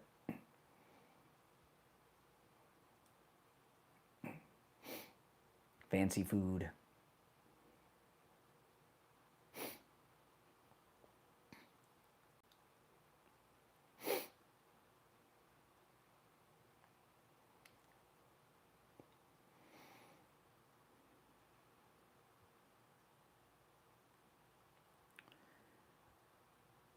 Welcome back, everyone. I'm Brian Craig. You're listening to Florida's longest running radio show, The Steve Kane Show, on the radio since 1977. We'll go back to the phones. We've covered a lot, but I got some other issues to cover, too, that I still have not gotten to. Our number's toll-free, 1-888-465-2631. You're on the air. What's your name? Where are you calling from? Hey, it's Ben from Pompano. How's it going? All right, Ben. What's up? Hey, so a few things. That caller who called in earlier, I noticed that you get a lot of these so-called seminar callers when they open with a question. Yes. Like, do you think, Yes. So are you a Republican or a Trump voter? And right from there, without fail, these people always present themselves as these fair-minded, balanced centrists when really they're just hidden down. Yes. But I thought that was kind of pathetic. I'm just glad that I agree. everyone is done talking about and it. do you believe he served in the military? I don't believe that either. But it was. Yeah, I don't know. He casually dropped that in there. I served. Yes. Yeah, he has some more credibility. Yeah. Exactly. But no, I'm very glad everyone's done talking about the Epstein files. Trump knows what's up. He knew that, it was time to move on, and I'm glad he did because, he tried his best. And obviously that, I'm so much happier with us focusing on, the big EU trade, things like that. The caller who called in before nailed it, where he's like, listen, Democrats, they're even getting help too. And that's the part about this. Trump when the East Palestine train derailed, the Biden withheld aid from that community. There was a special clause in Social Security which would allow them to help. Trump, within the first 2 weeks, he goes to California due to the wildfires, and I mean, he cares about all Americans. All Americans, you know. That's right. He went to New Jersey. That's the thing about Trump is even Democrats who hate his guts, he still has his. Remember, he went to Malibu after the fires. Oh, by the way, you know this. Did you see Oprah in Hawaii? You know this tsunami warning they got in Hawaii. Oprah, she has her own private road that she didn't open up, that she blocks people from using. People were trying to escape during the tsunami warning, and she wouldn't open up her road. Eventually, she did. But, I mean, my goodness, what an arrogant elitist Oprah Winfrey is. And I'm not even sure she opened it up if the public just drove it, just tore down the gate. I don't know. Well, that's typical Democrat behavior. I mean, it is the party of academia and affluence. It's the party of the rich. And so, you know, of course, people like Oprah. You know, my dad, he's a blue dog Democrat, and he constantly tries to send me articles to convince me. And he just sent me one over the weekend about how Democrats are finally admitting, hey, maybe liberals are a little hypocrite, you know? Like, we say we care about race, but when it means our kids getting kicked out of college for affirmative action, we're not behind it. Yep. And it's like, yeah, I mean, that's the whole critique behind Champagne's socialist. It's like the idea. So let me ask you, I was talking to Doug about this, okay? Because there's talk of a possible rebate. If the rebate was a serious rebate, I'm not talking about $500 or $600, but if the rebate was, say, $1,500, $2,000, would you rather have the rebate check, or would you rather all the money go to pay off the debt of the country? Tough one. Listen, I try to be a principled guy, but yeah, you know, exactly. We're all still hurt. The thing is, I'm weighing my principles of putting down the debt with Trump doing something that would make him like the most popular president of all time. Well, there you go. Okay, now you hit on it. See, the thing with the rebate. Think about this. You know, the timing of the rebate going into the midterms, and President Trump sends a check to everyone in America. That's a pretty good helpful thing as we go into the midterms, isn't it? Exactly, and that's what I'm weighing. You know, our debt is a massive. You could argue it's one of the biggest problems in this country. But I would say there are a lot of people out there who, like, if Trump, you know, they're pretty simplistic. You know, if someone just gives them money, you win their vote. That's There's right. A lot of non-engaged, low propensity voters where you give them $4,000, like, yeah, that's a big deal. And I want Trump. Unfortunately for Trump, he's got to work twice as hard to solidify his legacy. Yep. You know, because if the media was honest and if there was an actual fair assessment of what he was doing, he would easily go on Mount Rushmore. You know, and who is, you know, yes, and the historians are liberal. There's a new, I always forget his name. Gosh darn it. Who's that PBS documentary filmmaker? He makes all the documentaries on PBS. He made one about the Civil War. Ken Burns. Ken Burns. Yeah. Ken Burns. Okay, I saw an interview with him. His feet didn't even touch the floor. He was in a chair. I'm not kidding. His feet weren't. And he's a liberal jerk. And he's promoting this new documentary he has on the American Revolution. How much you want to bet the American Revolution that they're going to highlight some immigrants that were new into the country? That we're fighting for our independence. Liberals write the history. We're going to find out that immigrants won the American Revolution in Ken Burns' documentary. It wouldn't surprise me at all. I know. It's like the 1619 Project. They got to exactly. Like, yeah, we used to have immigrants, but they weren't settlers. You know, like they say immigrants built this country, but it's like, no, like the people who came and built this country, and then immigrants came along when it was already developed and contributed in a way, but I mean, to live and die by the immigrant creed. But I think Trump is, you know, I just saw some, these historians who rank president, they already have Biden ahead of Trump, and they have Trump third to last behind Give me a break. Buchanan and Harding. Give me a break. It's a joke. Buchanan and Harding. In like 20 years, we're going to have to I hope your show is still running because we're going to have to, they're going to lie so much about these years. Well, you know, if you, somebody pointed this out to me a while back, and this is interesting. If you follow my show here on YouTube or my podcast, and by the way, the Brian Craig Show podcast is on all podcast platforms, and I do my podcast live in the afternoons on YouTube, taking live calls like I do here on the radio. I just started doing that a couple weeks ago, and my podcast listenership has skyrocketed since. I do it live now. But somebody pointed this out to me, that if you go back and binge listen to my YouTube videos and podcast, you get the whole Trump administration from when he came down the escalator to whenever, because I've documented the entire time of Trump in the world of politics, and that's true. I didn't. Yeah, of course they're there for. That's my legacy. Well, you got to archive them. I mean, yeah. Like, like they're gonna if Democrats had their way, they would literally they would Orwell. They would what it was called, where they would undead someone or whatever. Yeah. They're just gonna erase it and act like it never happened. So. Trump is doing great, and we really need the MAGA people panicking who divide the base. Well, this Epstein thing with all these fake MAGA people that keep calling me, this is Kurt. Charlie Kirk is becoming a superstar now. He was hosting Fox and Friends. He was he on the 5? I saw him. He's doing something else too. And Charlie Kirk's turning point, when they were going after this Epstein thing, attacking Trump a couple weeks ago, started this whole line about this. So you blame Charlie Kirk, Tucker Carlson, and Bannon. They started this. I like them all, but they screwed up. And we're dealing with this Epstein thing nonstop because of those guys at Turning Point in Tampa a couple weeks ago. I'm really aggravated at them. And now Charlie Kirk's gotten elevated on Fox, and there was something else I learned he was doing that I forgot about. Anyway, hey, I got to run. I appreciate the call.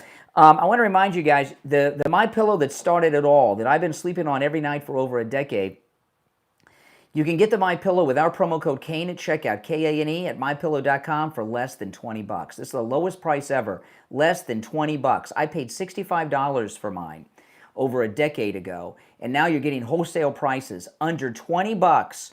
You can get the original MyPillow, which I sleep on every night, with our promo code Kane at checkout, Kane at mypillow.com. We'll be right back.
We'll be back in about a minute, guys. I got a couple things I got to get into. I haven't gotten into hardly anything today.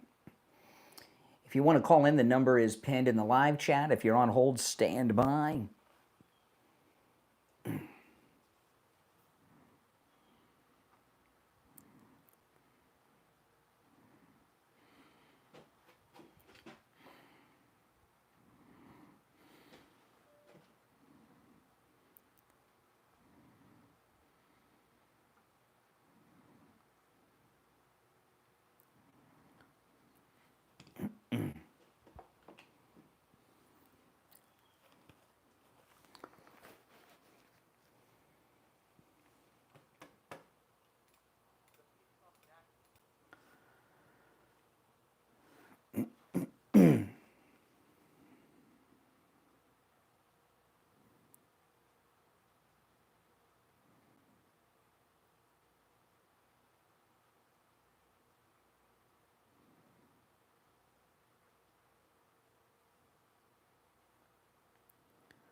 All right, we're back. Callers on hold, stand by.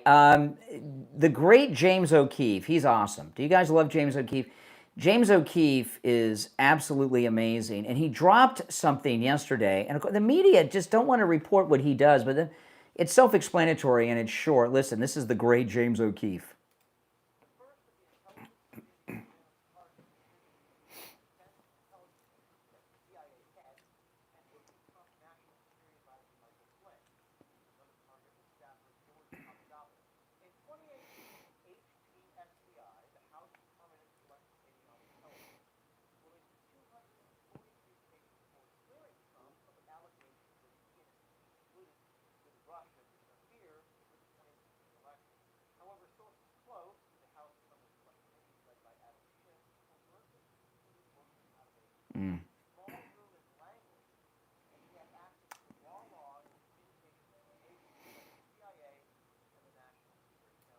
Okay. Now, this is the first we've had, I've heard this, and it's not only the first time I've heard this, we have it from one of the most credible sources out there, James O'Keefe. Adam Schiff is CIA. That explains everything, doesn't it? He is deep state. He was working out of an office in Langley. Pretty scary stuff. You're on the air. What's your name? Where are you calling from? Chris from Chicago. Hey, Chris, what's on your mind? So explain this to me. Why did it take Trump? Why did it take Epstein 2 times to take women from Mar-a-Lago for him to have a problem with it? What? I didn't understand. Start over. I didn't understand what you asked. I'm sorry about this. So he took women from Mar-a-Lago the first time, and Trump warned them, correct? Mm-hmm. Correct. Then he took women. He took some more women the second time. Then that was too. Then at that point, it was too much. So why wasn't it a problem the first time when he took women? Okay, when it took women is not a very specific thing. Okay, when he did it the first time. Now I'm going to answer your question, but before I do, I wish you would just tell the truth and say you hate Trump, and no matter what I say, you're not going to accept the answer. You're going to continue to hate on Trump. I honestly want to hear this. Okay. I want to hear you explain this. Go ahead. This girl, Virginia, the one who died recently, was one of the girls. She worked at the spa at Mar-a-Lago. A lot of teenagers work jobs like this, part-time jobs. When I was a teenager, I was working jobs and doing things. It's not that Epstein he didn't take or kidnap or abduct. He hired away people. So the first time he did it, he hired someone away by offering them, who knows what he offered her, but it was a lot more than she was getting. So then he told him to go work for them. He didn't know. And then he did it again, and Trump found out somebody had told him, oh, these are all teenage girls. They told him what was going on, and then that's when he got rid of them. He didn't know what was going on. So the first time, this is where you're missing everything. He never said he had an issue with what Epstein was doing. He said he had an issue with him taking girls from Mar-a-Lago. See, that's what you're missing. Trump never mentioned he had an issue with him, you know, taking women away, doing what he was doing on his island. No, this Trump is never no, said that. no. This has been talked about over the years, and Trump just gave us some specifics yesterday that we had not heard before. Trump has said for many, many years that when he found out what Epstein was doing, that what he was, when people, because it was the talk of the town at this point, he tossed him out of Mar-a-Lago. What he told us yesterday is how he found out. He was hiring away all the teenage girls, and he found out why. And that's just more details than what we already knew. Hey, I appreciate you explaining that. Peace out, Clint. All right, take care. All right. You're on the air. What's your name? Where are you calling from? Hey, what's going on? Don't you decided to hang up on me earlier? What's going on? It's every call ends in a hang up. Okay? I'm not some buddy of yours that you're calling up and chit-chatting and I hang up on you. I'm running I am running a talk show. You're okay? begging for money online. No, I'm not. So and it's one call per day. Begging for money online. I'm doing advertisements online is what I'm doing, and on the radio and everywhere else. I mean, my goodness. You called in once today. It's one call per day. Yeah, there is a lot of derangement going on. So James O'Keefe gave us some incredible information, and that is that Adam Schiff is working with the CIA, and very well may even be CIA, for all we know. So all this time that we've seen Adam Schiff on television making these wild accusations, he's been getting briefed and been in a room in Langley. Okay, so Judge Janine dropped a video yesterday. This is I see she's been waiting for this confirmation. Listen to Judge Janine yesterday. Oh, it's not going to play now. Okay, hold on. Let me pull it up again. I will pull it up and see if I can get it to play again. If not, I'll play it after the break. If I got to find it again. Let's see if I can get it to work. Let me try again. Here we go.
Okay, so Judge Janine, she's on the job. Wouldn't you like to see a press conference like that with Bongino and Kash Patel? I know we all would.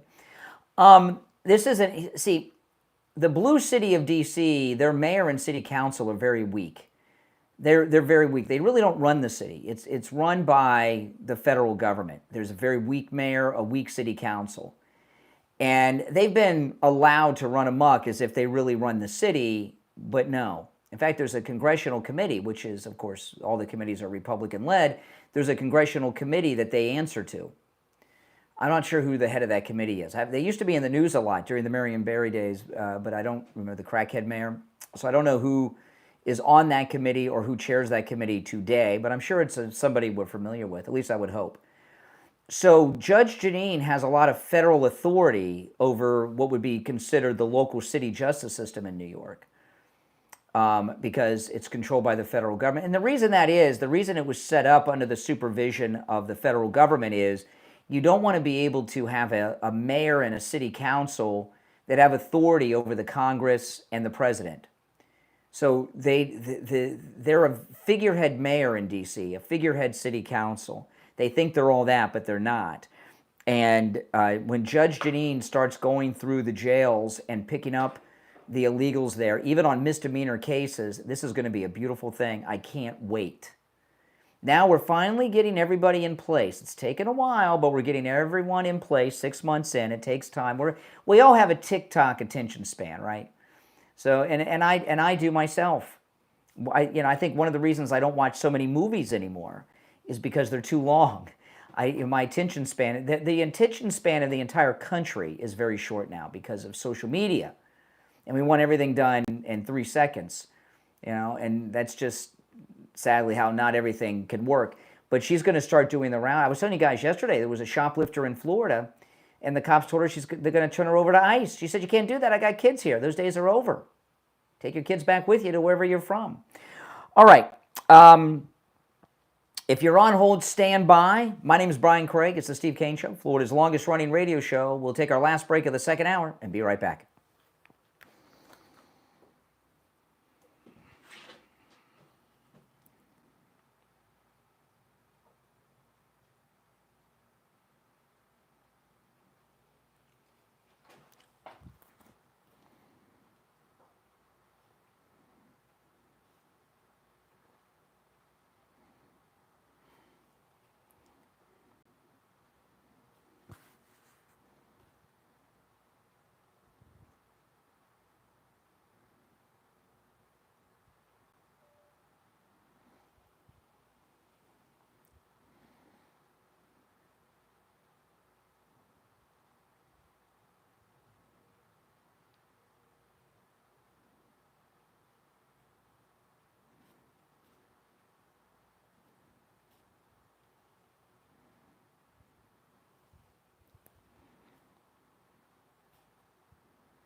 Hey there, hold on.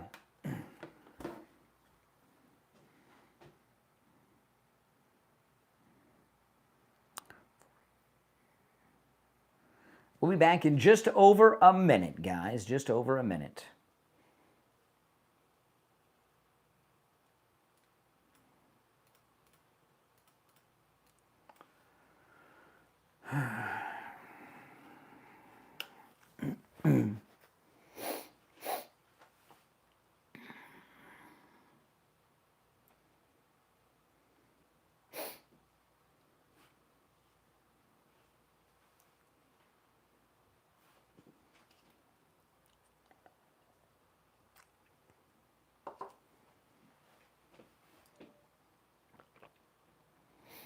I think that guy Jerome is not stable. What do you guys think?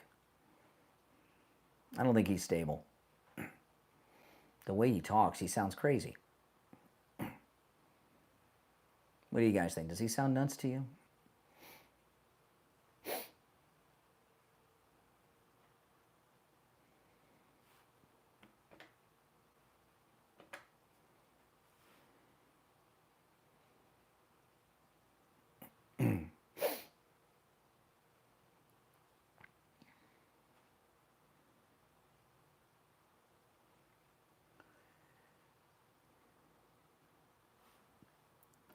All right, we are back. I'm Brian. It's the Steve Kane Show. On the line from Cruise and Travel Depot, we have Ian. Hey, Ian.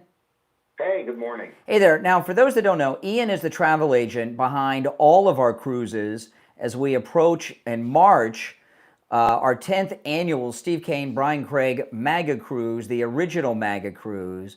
10 years we've been doing this, and this is a very important week for you guys to call and make your reservations. We're going to Antigua, Nassau in the Bahamas, and the Virgin Islands on the luxurious cruise ship Celebrity Beyond, which is a very upscale, modern cruise ship. But Ian, because we have such a great relation, and he has such a great relationship with Celebrity Cruise Line, we literally have on a 2026 cruise, because it's March 2026, you're paying 2019 rates. Can you tell people about that, Ian, and what they get for these 2019 pre-pandemic pricing? Yeah, well, I booked the rates for this upcoming sailing 18 months ago, so you're really getting an amazing value, and the rates come with drinks and Wi-Fi. And when I've given people quotes over the phone, they've said, "Is that for one person?" I said, "No, it's for two." Yeah. Out the door, and they can't believe it because it really is very good for an amazing, unique sailing. We've never been to Antigua. I've never been to Antigua. Oh. Really looking forward to it. Yeah, we have spectacular shore excursions planned, and onboard activities. We're taking things to a whole new level we've never done before. And we'll be announcing some of these things as the months go on. But you wanna call Ian today, make a reservation, and lock in this 2019 pricing. And I'm not exaggerating, but once these cabins are gone, the 2019 pricing disappears because we only have it on a limited number of cabins. You will be paying less if you're in our group with this 2019 pricing than anyone else on the ship, okay? And that's a pretty amazing thing, Ian. Absolutely. And, once this batch of pricing's gone, then, we'll go and we'll get more pricing, which will be good, but it won't be this good. No, it'll be good, but not this good. So you want to call and make your reservation. I'm going to give you the number in a moment. When you call Ian, make sure you leave your name and number if you get his voicemail. And Ian will call you back. And you call back quick, Ian. Sometimes I'm leaving you a message and you're calling me back as I'm leaving the message. And I am known for that. Yeah, it's true. It's true. So it doesn't only include drinks and Wi-Fi. And if you don't drink alcohol, it includes all the sodas and bottled water and gourmet coffees, and you can even get the virgin drinks of the fancy drinks too if you want with the drink package. The Wi-Fi is the Starlink, which is spectacular. It's amazing, how fast. And you also get to hang out with us for the week. And you have 5-star Michelin star quality food the entire week. That's all included. Give Ian a call, 561-244-5779, 561-244-5779. All right, Ian, we'll talk soon. Yep, have a great day, Brian. All right, take care. I really look forward to these cruises, and you're all invited. No liberal stowaways allowed, though. 561-244-5779. All right, we've covered a lot today, and there is more that I'm going to get to after the top of the hour, including some of these amazing press conferences President Trump had yesterday. But I do want to bring up one thing involving Israel. And I noticed when Netanyahu and Israel came up with President Trump while he was in Europe, he seems to be losing patience with Netanyahu. And I want to ask you guys a question. Now, I am as strong of a supporter of Israel as you can have. There's no getting around it. But I'm starting to see, though, that public opinion is starting to turn against Israel. Right or wrong, one of our callers at the end of the show, I think it was JJ, called at the end of the show yesterday, made a great comparison to what's beginning. The attack on Israel was one of the most barbaric attacks I've ever seen in my life. I mean, it's just god-awful. And the response has been incredibly appropriate by Israel. And Israel's always very restrained. They're a nuclear power.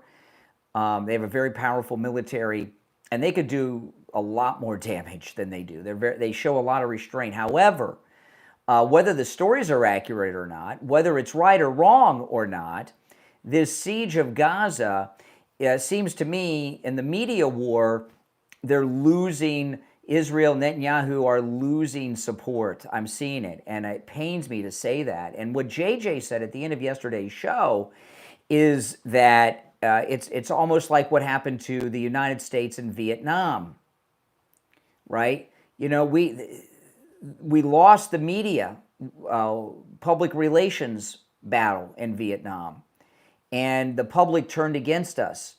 And we lost the war in Vietnam without losing a single battle because of public opinion. And I'm starting to see that with Israel. And I would like to ask you guys your thoughts on that. Does Netanyahu have to let loose a little bit? You know, every time I go online, I see a starving child, a starving baby. And I'm not saying those stories are accurate or not. I don't know. But I am sensing annoyance from President Trump about it. So I'd like to hear your thoughts on that. Another thing,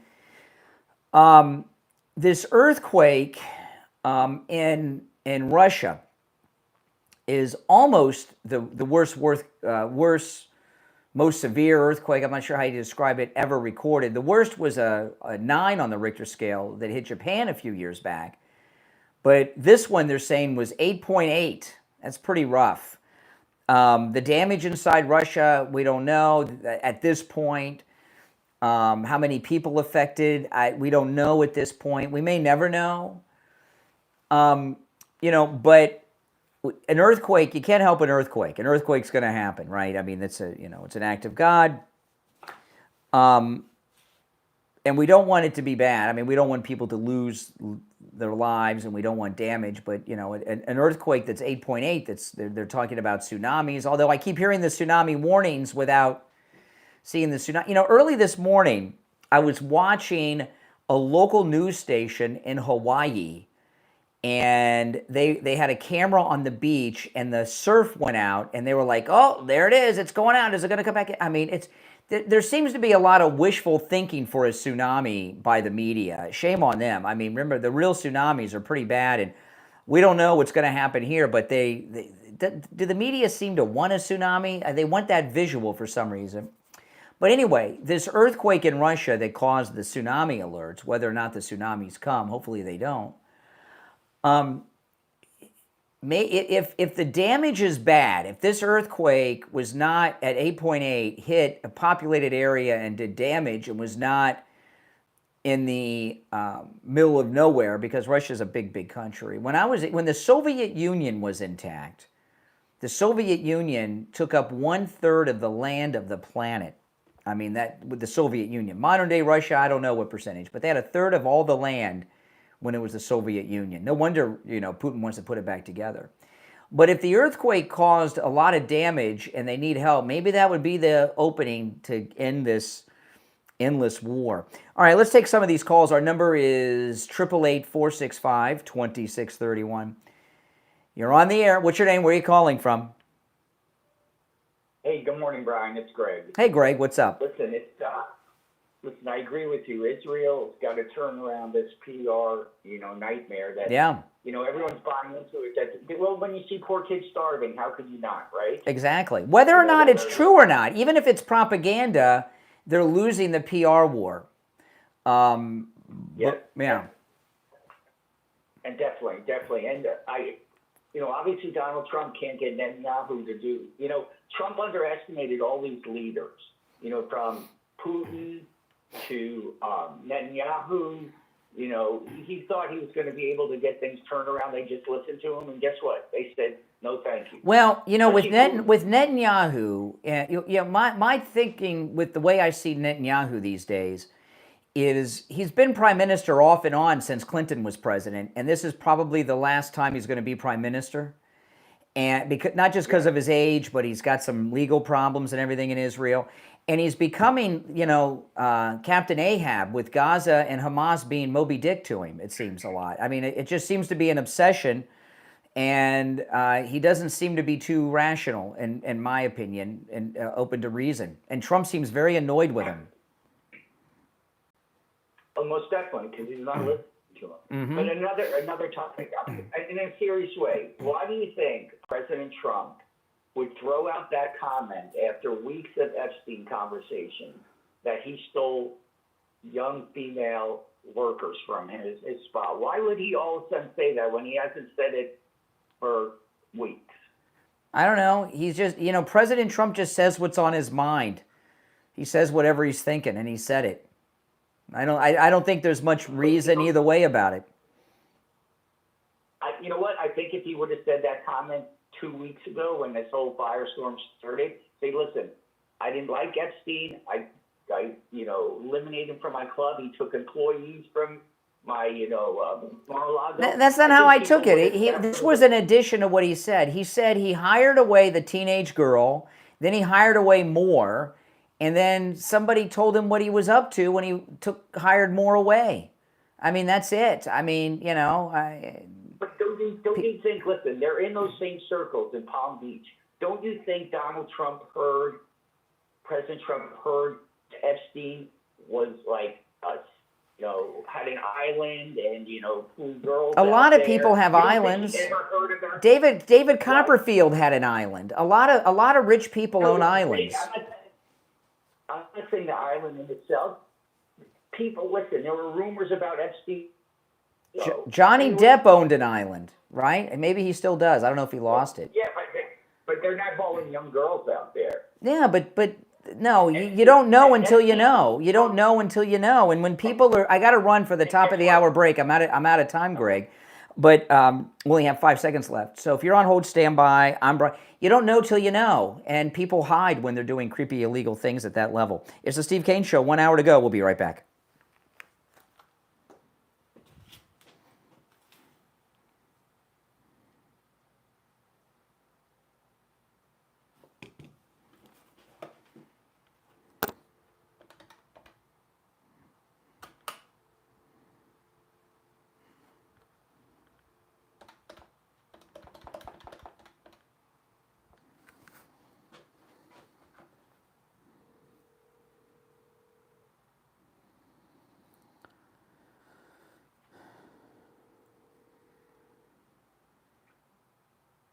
Hey, I'm going to put you on hold for a minute. Okay.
All right, Steve, you there?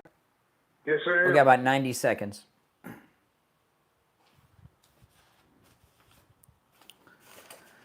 Oh, man.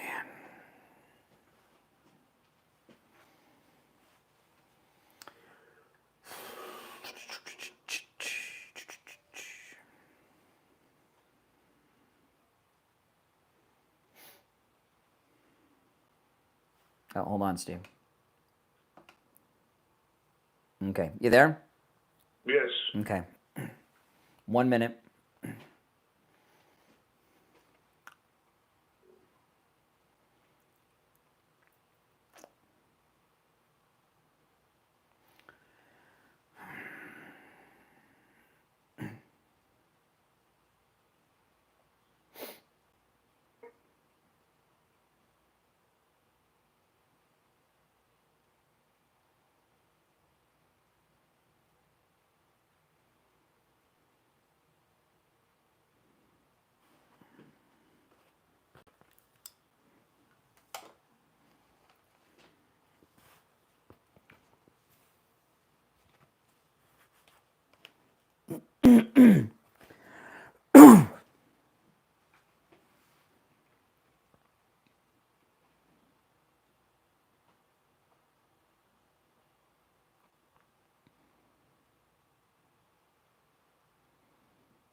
All right, we're back. The third hour has begun. I'm Brian. You're listening to Florida's longest running radio show, The Steve Kane Show, on the radio since 1977, celebrating 48 years on the radio until Friday, when we'll start celebrating 49 years on the radio.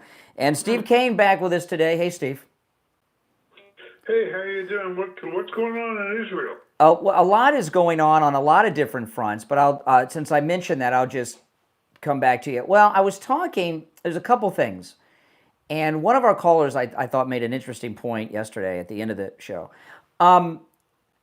Anytime I see President Trump asked specifically about Netanyahu, he seems annoyed with Netanyahu. And I think he was annoyed with him over Iran. Remember, he made a strike after the truce, and he was ticked off. And he doesn't seem to be too happy with the Gaza situation. You know, the United States, Trump's sending lots of aid into Gaza. Hamas is stealing most of it, but he's in there. You know, people are starving in there, according to the president. And what I was talking about is, we're strong supporters of Israel, of course, but public opinion of a lot of the media and people who support Israel are starting to waver a little bit over this siege of Gaza. Are you saying public opinion here or public opinion in Israel? Here. I don't know about Israel. I'm talking about here. And people that support Israel are, we don't like to see starving children and babies. And whether or not those stories are true or propaganda, Israel is starting to lose public support, I sense. And if I understand the situation correctly, let me just pass this off here to see if I'm too far off base. Basically, what Donald has decided is that he's going to let Netanyahu handle it. Yeah, but they got to Israel is, and I am not attacking. It pains me to even talk about this because I support Israel so much, and that attack at the music festival was medieval, and it's even. We will support it. Yeah, well, not everybody does, Steve. There's a lot of anti-Semites out there these days, and sadly, there's a lot of conservatives that don't support Israel because they don't understand what's going on. But one of our callers at the end of yesterday's show made a good point, and I think it was JJ. I could be wrong. I think it was JJ who calls a lot. He's a regular. He said it's like in Vietnam, right? We were winning the fighting in Vietnam, but the United States lost public support for the war, and that's what cost us the war. And this is like I think we're in the very, very, very early phases of Israel losing public support because of the siege of Gaza and because people are seeing the starving in this children. Country, you're saying? Yeah. You're saying in this country? Yeah, and supporting this, we're basically all Israel's got so far as support. The rest of the world hate Jews so much. You know how that goes. So I'm just, Netanyahu's got to do something to end at least the perception that people are being starved out. And and a lot of that's because Hamas is stealing all the relief that we're dropping in there. I get that. Well, part of the problem is it's true. Yeah, but that's not the public perception. People don't hear that. What they hear is Israel's not letting food in. That's what people are hearing. So if that is not corrected, Israel could lose this war. If they lose support publicly from people that historically support Israel, they could be in trouble. They got to do something to correct that. I don't have the answer, but it's what I'm seeing. Well, there are only two choices: go in and get them out or not. Yeah. Up till now, they've decided not to do that. Yeah. But there's only one choice or the other. It doesn't seem very complex.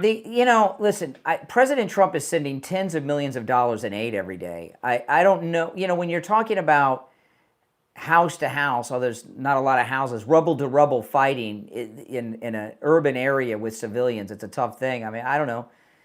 Even if they increase the relief drops by 10 times, Hamas would still be, they steal it so they can sell it, Trump says. It's just, Netanyahu and Israel are in a bad spot right now. And the siege of Gaza is going to turn public opinion against them hardcore if they don't do something about it. That's all. It was more than a mention other than a long discussion, but that's, I'm just starting to see opinion turn against Israel a little bit at a time. And it's the hungry children, hungry babies. People don't like that, Yes. The skeletal looking. Yeah, it's sad. I mean, it's like when they bring on those commercials of the animals that need help in the shelters. I turn away, and that's what's happening out of Israel. So that's a problem for Netanyahu. He's got to. I don't know what to do about it, but he's got to. I'm not the prime minister of Israel. He's got to figure out what to do. But there's a few other things going on. I don't know if you had somewhere you wanted to go or. No, go ahead. You take it Okay, away. now we didn't get a chance to talk about this yesterday, and there's been some updates on this terrorist attack in New York City the day before yesterday. Right.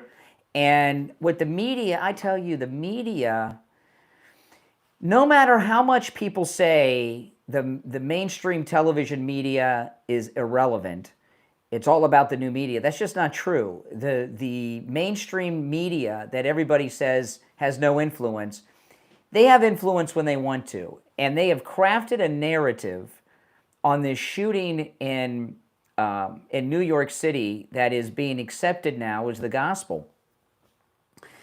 Now, the day of the event, which was day before yesterday, when the shooter was still on the loose, and the NYPD released a photograph in the daylight in color, and you could see the guy was black. CNN was reporting that he was a white guy, right? I mean, they got a lot of heat for that. But the original reporting on the day of this event, which was 2 days ago, witnesses said that the shooter was yelling "Free Palestine." He was yelling "Free Palestine." Then that plotline kind of disappeared. Yeah. So and that was more than one person who said he was saying "Free Palestine." Then the office building where he attacked, there is I couldn't believe that there's a global intifada target list. That office building is number 5 on the global intifada target list. I saw it myself. So then that's a first for me. I never heard that before. Yeah, I know. It's crazy, isn't it? So he's yelling "Free Palestine" according to the people that were there, and it's target number 5 on the global intifada target list. They got a lot of targets in New York City. The Muslims hate New York City. They just do. 9/11, the First Trade Center, this. And I wake up today and do the show prep, and I hear the story is he's a mental patient, which, by the way, all murderers and terrorists and stuff pretty much are mental. To go out and do these things, you have to have a screw loose. But he's a mental patient it was really an attack on the NFL over their brain injury response. That's in this morning's New York Post. I don't buy any of that crap. This was an Islamic terrorist attack, and if he's yelling "Free Palestine" and all this business, and and I believe they're covering it up because Zohan's Muslim, and they got a new poll out this morning, which I don't know how accurate it is. I haven't had a chance to look through the methodology of the poll, but they say that Zohan is polling above all the other candidates combined. And they're calling this an NFL attack because they got this Muslim guy that they're trying to make the mayor of New York City. And that story with the eyewitnesses that he was yelling "Free Palestine" and the global intifada target list are gone now. And this is all because of the mainstream media that everyone claims has no influence anymore. That's just not the case. They do have influence. Look at what they've done with this case. So no, I still stick with the original reporting that it was Islamic terrorism. I don't know. What are your thoughts on that, Steve? I don't know. It's such a mess. It's, when Donald is involved, things seem to go smoothly, and then when circumstances dictate that he take his hands off for the moment and let Israel take the lead, everything goes to hell in the handbasket. Well, with this, the guy's also claiming that he got this disease, which is a football. Did you talk about that? Yeah, they claim he's got that football disease that he thinks he played in the NFL. I don't. And he's never played in the NFL. Well, why was he yelling "Free Palestine"? Because he's a nutcase. It was a terrorist attack. It was. I don't believe it was a NFL attack. It was a terrorist attack. You know, Zohan. Do you know about Zohan's wedding over the weekend? Yes. Okay. Now, I've been talking about this. I talked about this yesterday, but I'll just recap it a little bit because you weren't here yesterday. Zohan married his girlfriend that he lives with in Queens. They've lived in Queens together for a while.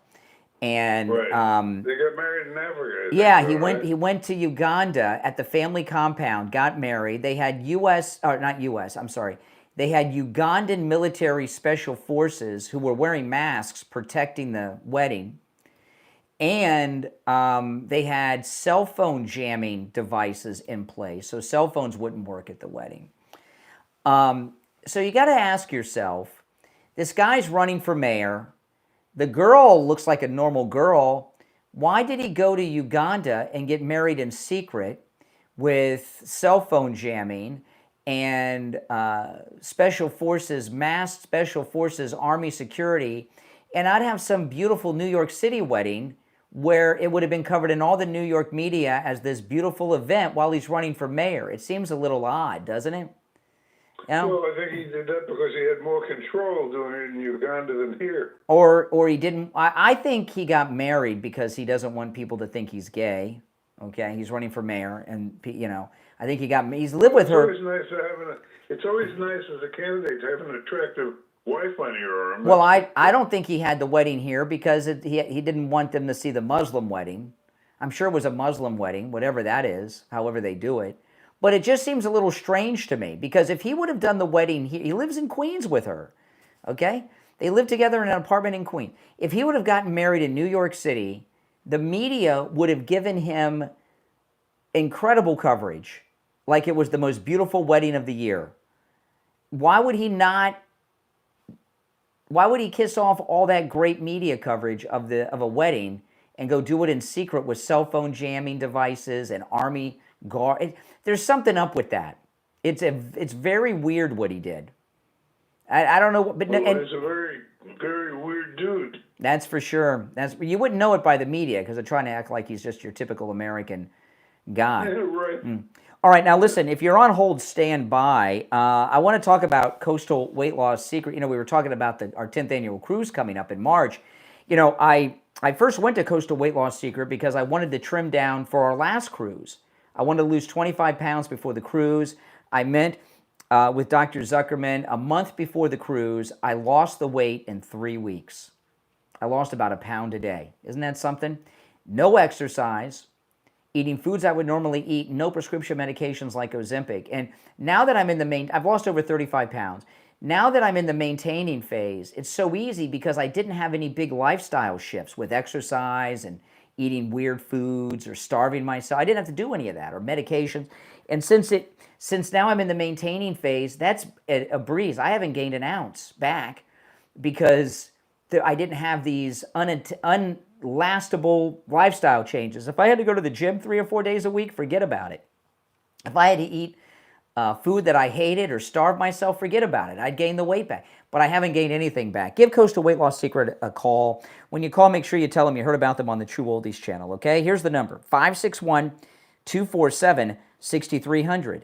561-247-6300. And online, coastalweightlossecret.com. We'll be right back.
Okay, we got about 30 seconds. Okay. Oh, man.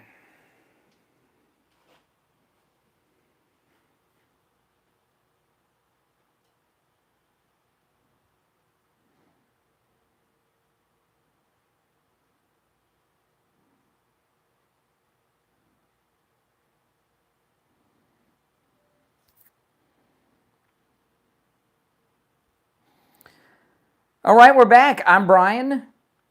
Steve Kane is here. It is the Steve Kane Show. So Friday, August 1st begins the 49th year of the Steve Kane Show, Steve. Yeah. Oh, my gosh.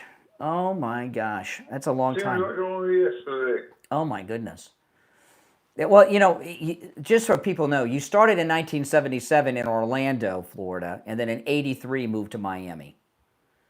So That sounds about right. yeah, yeah. Someone sent me a tape that they told me was you in 1977, but it didn't sound. I played you the tape. This was a couple years ago. It didn't sound like you to me, and you didn't. You said it wasn't you either. But if any, I don't have any tape of you from '77. If anybody does, get in touch with me. I'd be curious to hear about it. All right, you want to take a call or two? Let's do it. All right, let's go. 1-888-465-2631. You're on the air. What's your name? Where are you calling from? Brian from Deerfield. Hey, Brian. Hey, Brian. I'm just calling to follow up. Well, I'm just calling to follow up on my Vietnam call from yesterday. Oh, that was you. I said JJ, so it was Brian from Deerfield. Yeah, Sorry, I know. man. It was Brian from Deerfield. I apologize. That's okay, Brian. You know, what we learned from watching this is that Israel is brilliant. They're brilliant military strategists. They're brilliant at carrying out a military campaign, but not so good in the public relations following that campaign. And if you don't have an equal victory in the public relations thing, did you really win a victory? Yeah. And it's so important because, you know, I guess there's a tendency to feel that, well, we won the military campaign, everything's okay now. But it's not. It's not. You've got to follow through with the public relations side, or else it's kind of a hollow victory. And I think Israel's going to be very, very careful about that. Netanyahu, this is what I was talking to Greg before the top of the hour. I don't know how many times Netanyahu's been prime minister, but he's been prime minister off and on since Clinton was president. And this is probably the last time. And he knows that. And, I think so. And so he wants to wipe out Iran and Hamas at this, in this time around. And it's just not, he's got to back off or they're going to lose. Israel will lose if they don't back off. They will. They will. And I'm sure they realize it, but it's like the public relations end of the military and the government is not as good as the military side, as the IDF. Mm-hmm. And that's something that really has to be corrected fairly. Well, I'll tell you, there's part of it is, and I know there's a lot of people in Israel that don't like Netanyahu. I get that. But Netanyahu and a lot of Israelis are in a bubble. And they really don't see. They get their news, and I have good friends that are Jews. They get their news from Israel, and they get in this bubble, and they don't realize what's going on around the world. Hey, listen, Brian, I appreciate the call though, and you made some good points. Another thing, Steve. President Trump's back now in the United States, so every time he comes back from these trips, he does something big. So I'm not sure exactly what it's going to be. He's pushing to get his judges confirmed right now. That seems to be pretty important, and we can see what's going on. But there was I want to take another call or two, but just to make a mental note, Bongino and Kash Patel have been doing something that's getting no reporting that I found out about yesterday by accident, and I'll tell you what that is in a few minutes. Okay, but I'm going to take another call or two before we do that. You're on the air. What's your name? Where are you calling from? Lou from Western Pennsylvania. Hey, Lou, what's on? What's up? Oh, long-time listener, first-time caller. Okay. I got two things for you. I'm just jumping in here. When do you think the first indictments are coming? I'm thinking 4 to 6 weeks. Okay. Indictments of who, and where do you get that time frame? Well, who's gonna be indicted? Yeah. Here we go. Comey, Clapper, and Brennan are in big trouble. We may get Hillary, but I doubt we'll get Obama. But, No, you're not going to get Hillary. You're not going to get Hillary. But the Brennan, and yesterday, John Solomon, who he is like the main source of what's going on. He did an interview yesterday, John Solomon, and the CIA director, John Ratcliffe, is about to drop he's declassifying a bunch of information. It's going to come out this week through Tulsi Gabbard on the Crossfire Hurricane, the dossier and Steele and stuff. And I think you might be right. We're going to get a Brennan indictment. I'm expecting a Brennan indictment. Comey, I don't know. But Brennan is, remember Trump took away his security clearance from All Brennan. those guys are fair game at this point. Yeah, I think you may be right on that. But forget about Hillary. And we're not going to get a former first lady is not going to get indicted. And you really don't want to do that. It complicates things too much. Yeah, it puts them in the Democrats would start to rally around that. And if we were to indict Hillary Clinton, she's a criminal. She's a scummy person. But if you indicted Hillary, when Trump's out of office, they're going to indict Melania. You know that, right? And we don't want that. You gotta take your losses. The idea of indicting Hillary is not good. Yeah, lots involved here, so much involved, but I'm staying with it, and I know you men are right on it. Brian, you are number one MAGA. Okay, I appreciate it. Oh, but let me tell you while you're on the line. This is what I was going to tell you, Steve. I read an article in the Atlantic magazine, which no one reads, but I read it yesterday. I came across this article on the Drudge Report. They did this PR piece on an FBI agent who just left the FBI. And it's a very long human interest story as if he's some kind of hero. And he tells the story. Dan Bongino, he got a call from his supervisor. Dan Bongino called this FBI agent's supervisor. He was a special agent in charge at one of the offices in Virginia. He's a 15-year veteran of the FBI. Bongino found out that he is still good best friends with Peter Strzok. Remember Peter Strzok, that creep? Oh, yeah. And Peter Strzok... I forget Peter. Oh, yeah. So, and earlier this week, Peter Strzok deleted all of his tweets on his entire Twitter. So he's afraid he's going to get indicted, and he didn't want that out there. So this guy is still best friends with Peter Strzok after everything. And Bongino called his supervisor and asked him about it. The guy quit. And he told The Atlantic, I quit. I'm not going to take a lie detector test. And so I left on my own terms. So what that told me is Bongino and Kash Patel behind the scenes are draining the swamp of these poison people. Who is friends with Peter Strzok, who works with the FBI today? Somebody who's still working against Trump. That's who. And I was very surprised to see. I put that story on my X, guys, if you guys follow me there. So Kash and Bongino are doing a lot more than we realize. It's just deep stuff behind the scenes that they're not bragging about. All right, caller. Appreciate the call. All right, take care. And I appreciate the compliments, too. Oh, yeah. Oh, I want to tell you guys, big special at MyPillow.com. The original MyPillow that started it all, with our promo code Kane at checkout, K-A-N-E, less than $20. Lowest price ever. It's the pillow I sleep on every night. The original MyPillow I bought is the original MyPillow that started it all. I paid $65 for mine over 10 years ago. Now you can get it for less than $20 with the promo code Kane at checkout, K-A-N-E, at MyPillow.com. You know, I take my MyPillow on the cruises with us, too. So go to MyPillow.com, use our promo code Kane, get the MyPillow that started it all, the one I sleep on every night, for less than $20. We'll be right back. I'm going to put you on hold, Steve, for a couple minutes. Bottom of the hour. Okay.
All right, Steve, about a minute.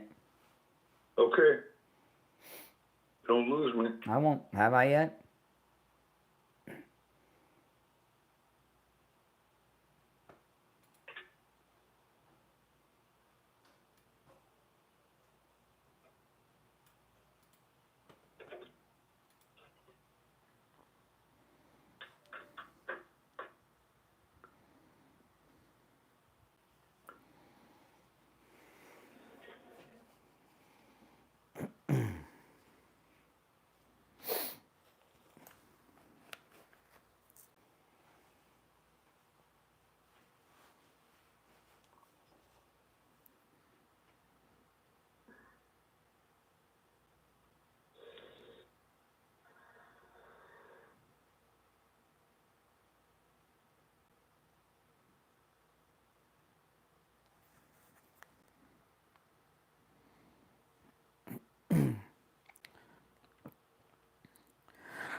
All right, welcome back. I'm Brian. Steve Kane's here. It's the Steve Kane Show, Florida's longest running radio show.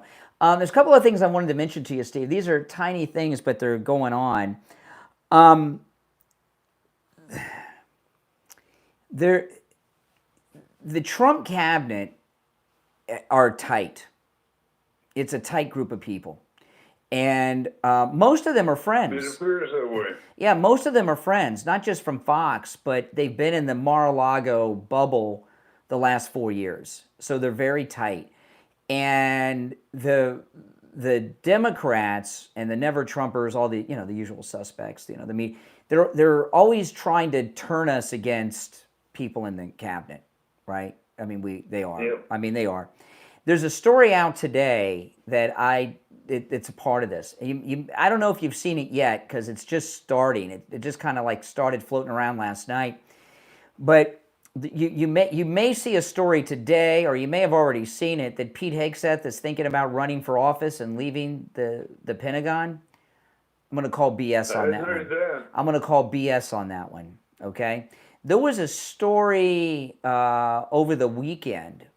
Might have been the end of last week, but there was a story over the weekend that I saw that there was a coup inside the Pentagon attempt. There was a failed coup attempt against Pete Hegseth at the Pentagon recently with civilian and high-ranking officers who were working to try to get him fired. That obviously went nowhere. Trump doesn't want anyone to leave. Remember, Bongino was threatening to quit a couple weeks ago? Right. And Trump called him and told him don't do it. And one of the reasons Trump doesn't want people to quit is because it's bad PR. I mean, they have a tight thing. And I think but his opponents though I'm with everything you're saying, but his opponents though have been targeting Hegseth from the beginning because they view Hegseth as the weak link in the administration. And I think the opposite is true. Hegseth to get to Trump. Pete Hegseth, he's very strong. He, all the officers that he used to salute are saluting him now, and he's got the dream job that he's always wanted. And I think that the never Trumpers, the old Republicanists, I think they're trying to buy him off. I think they're trying to get him to run and leave. They want him out of. He's been making big moves in the Pentagon, and it's hitting the military-industrial complex donors. It's hitting the social justice warriors, and I think they're trying to buy him off with a run for office and get him out of the Pentagon. I'd be shocked if he did that, and I hope he doesn't. The thing with a lot of these guys, I was surprised to learn he was making like $3 million a year at Fox doing the weekends. I couldn't believe it. And these jobs in the government don't pay anywhere near that. They pay in the low six figures. So a lot of these guys that don't have the family wealth that goes way back, it's probably tough for them to take the pay cut. So I think they view him as vulnerable and are trying to get him away to run for public office and tell him he can get that money back. I don't believe that he's thinking about leaving Trump. I just don't believe it. He's not done making these big moves, and ending all this wokeness in the military is a big priority for him that he's only just started. And I think the establishment have realized they can't get to him, so they're trying to buy him now. Right? It's like they're trying to buy him off with this. That's my guess. I just don't think he's thinking of leaving the Pentagon. There's no way. Now, there's another concern I have, and that's with Charlie Kirk. And I love Charlie Kirk, okay? But he screwed up a couple weeks ago. All this Epstein stuff started because of him. He had his Turning Point USA event, and he started on stage ranting about it, and he got the crowd riled up. And everybody after him, Laura Ingraham, Bannon, Tucker, all of them, they heard that crowd. They wanted the same thing, so they came out and started yelling Epstein. And all this endless talk about Jeffrey Epstein is because of Charlie Kirk. I mean, he messed up. And I saw him do a retraction on his show about it about 5 days later, and it looked like a hostage video. He had gotten so much negative blowback from people that he didn't look well when he did his retraction. He looked like hell. But he has moved into a new realm of things that I've not seen Charlie Kirk do. The first one I mentioned earlier, he was hosting Fox and Friends the other day. You may have seen it at the weekend. He was doing the Fox and Friends thing, which is an unusual thing for him to do. And then I saw he's going to appear on an episode of South Park. Now, I've never watched South Park. I've tried to years ago when everyone talked about it. South Park is a fun show. Is it? I could never get into it. But I don't know. They seem to be kind of like, I don't know if nonpartisan is the right word, but they make fun of everybody. But he's going on, he's going to play himself on South Park. He's going to voice his own thing. So Charlie Kirk is now getting into the realm of television stardom. Fox and Friends, now he's doing South Park. And his mind seems a little distracted. And like with Pete Hegseth, I don't know if these forces are moving in and trying to buy him out of his... Charlie Kirk with Turning Point USA. Turning Point USA is the most important conservative political action activist group this country has ever seen. We've had groups before that helped us. The NRA, a little bit. I mean, remember our run-in with Wayne LaPierre, Steve? Oh, my goodness. With who? Wayne LaPierre. He used to be the president of the NRA. Remember? Oh, yes. His work. This guy's a beaut. We had... This was a long time ago. This is before the Trump era. We had Wayne LaPierre on the show.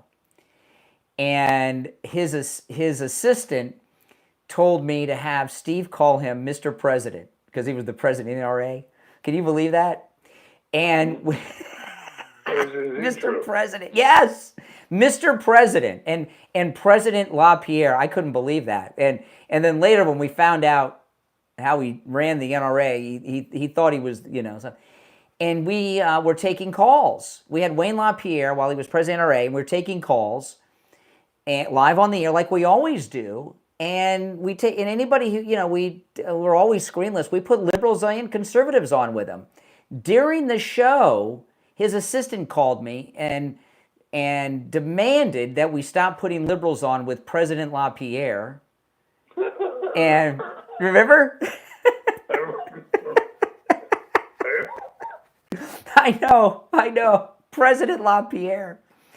And with his people. And I said that's what we do. Okay, come on, if we take calls, we take them from everybody. And then we got on the NRA blacklist. They told us, you will never have President LaPierre on your program again. You'll never have anyone from the NRA on again. You're on the blacklist. I don't know if we're still on the blacklist. That was a long time ago.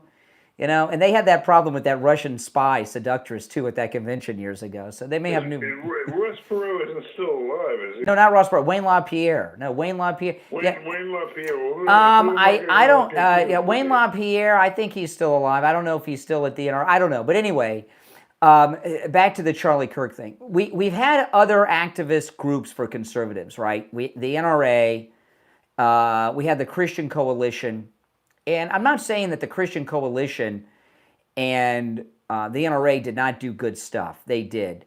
But no conservative activist organization has done what Charlie Kirk has done. You know, Charlie Kirk with Turning Point USA has turned young people for the first time into Republicans. And when I was growing up, the young Republicans, they all looked like Ben Shapiro, dorks, right? They wore khakis, penny loafers, and blue shirts. They looked like they worked at Blockbuster Video. And now the cool kids are the ones that are conservative. And it's all because of Charlie Kirk. And what I'm worried about with Charlie Kirk, now that he's getting into television, right, that he's moving away from the day-to-day running of this organization that is so important. You know, he's turned the young vote is now a Republican voting bloc because of Charlie Kirk. And if he starts doing television and Turning Point becomes kind of like a sideline that he leaves to other people, it could lose its effectiveness.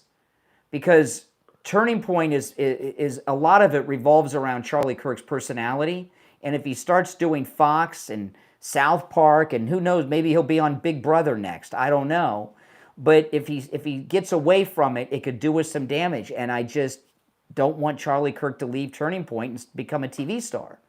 It's too important. The only one that's going to keep Charlie Kirk in line is Donald Trump. Yeah, well, I hope President Trump speaks to him about this, because we cannot afford to lose him. And like with Pete Hegseth, see, we've got a great bench of people. Charlie Kirk, Pete Hegseth, Tulsi Gabbard, Marco, JD. We got a long list of great people. And this thing I was telling you about with Pete Hegseth, I think they might be trying to entice him and buy him away. Are they trying to, maybe they're trying to do the same thing with Charlie Kirk? I don't know, but we don't want to lose our people like this. We cannot afford to lose Charlie Kirk at Turning Point. We just can't, the TV stardom. And I know fame and fortune is, see, you know, Turning Point is a donor-based organization for the most part. They got a lot of ways to make money. I mean, they do those conventions all the time. But I always sense that I listen to Charlie's podcast on occasion. He seems to be under a lot of financial pressure, okay? And between elections, donors slow down on their donations, you know? And somebody like that can fall prey to television offers. You know what I mean? So they could be trying to get him away from that. Now, I want to tell everybody about Dr. Appleton. Oh, man. What would my life be like if it were not for Dr. Appleton, right? I'd have arthritis pains. Have you ever had arthritis, Steve? Oh, yeah. Out of all the pains I've had, arthritis to me was I don't have the pain anymore. Dr. Appleton rid me of my arthritis. I had it in my hand. It was so bad I was almost in tears. So bad. And I remember I had the pains, and I thought that I had jammed my finger. You know how you jam your finger playing basketball and stuff? I thought I jammed my finger. And I was in so much pain, I was almost in tears. I went to Dr. Appleton. He examined me, and he says, it's arthritis. I thought I was done, right? I thought I was done, especially in my fingers, because I remember, like, I had a great-grandmother that had the arthritis in her fingers, and then her knuckles were huge, and her hands were, you know what I'm talking about when he got that? And when he told me that, I mean, I was devastated when Dr. Appleton told me that I had arthritis in the fingers. I was like, oh. He's like, no, man. He says the laser treatment treats the arthritis. He rid me of arthritis pain in my finger. It's amazing. I have no pain, and it's been, I don't know, a year and a half, and it's gone. It's gone. You know, when I went to Attorney Barry Siegel's workshop a couple weeks ago, a listener asked to examine my finger with the arthritis. I couldn't. It's a little weird, huh? But I let them do it. They're like, yeah, it's gone. I was like, yeah, it's gone. Give Dr. Appleton a call. Say bye-bye to your pain. Appointments are not necessary. Walk-ins are welcome, and Dr. Appleton performs all the treatments himself. 954-973-0710. 954-973-0710. And online, AppletonCairo.com. We'll be right back with the Gold Report. I'm going to put you on hold, Steve, while I get William. Hold on.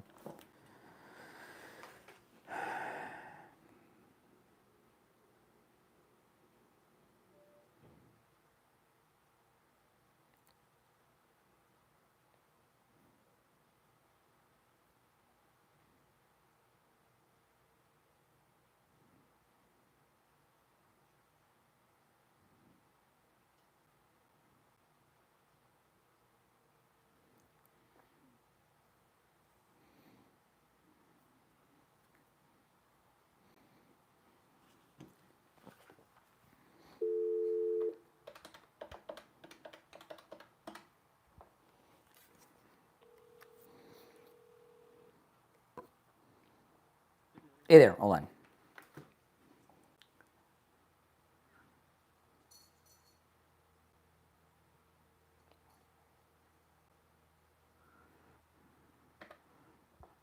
All right, you there, Steve? Yes, I Okay, am. we got 1 minute.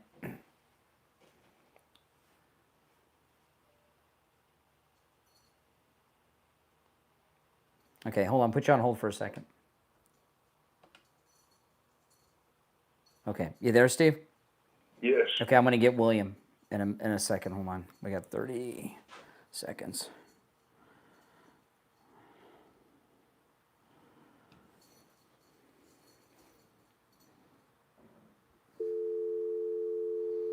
All right, William, we have 20 seconds, William, so stand by. Okay.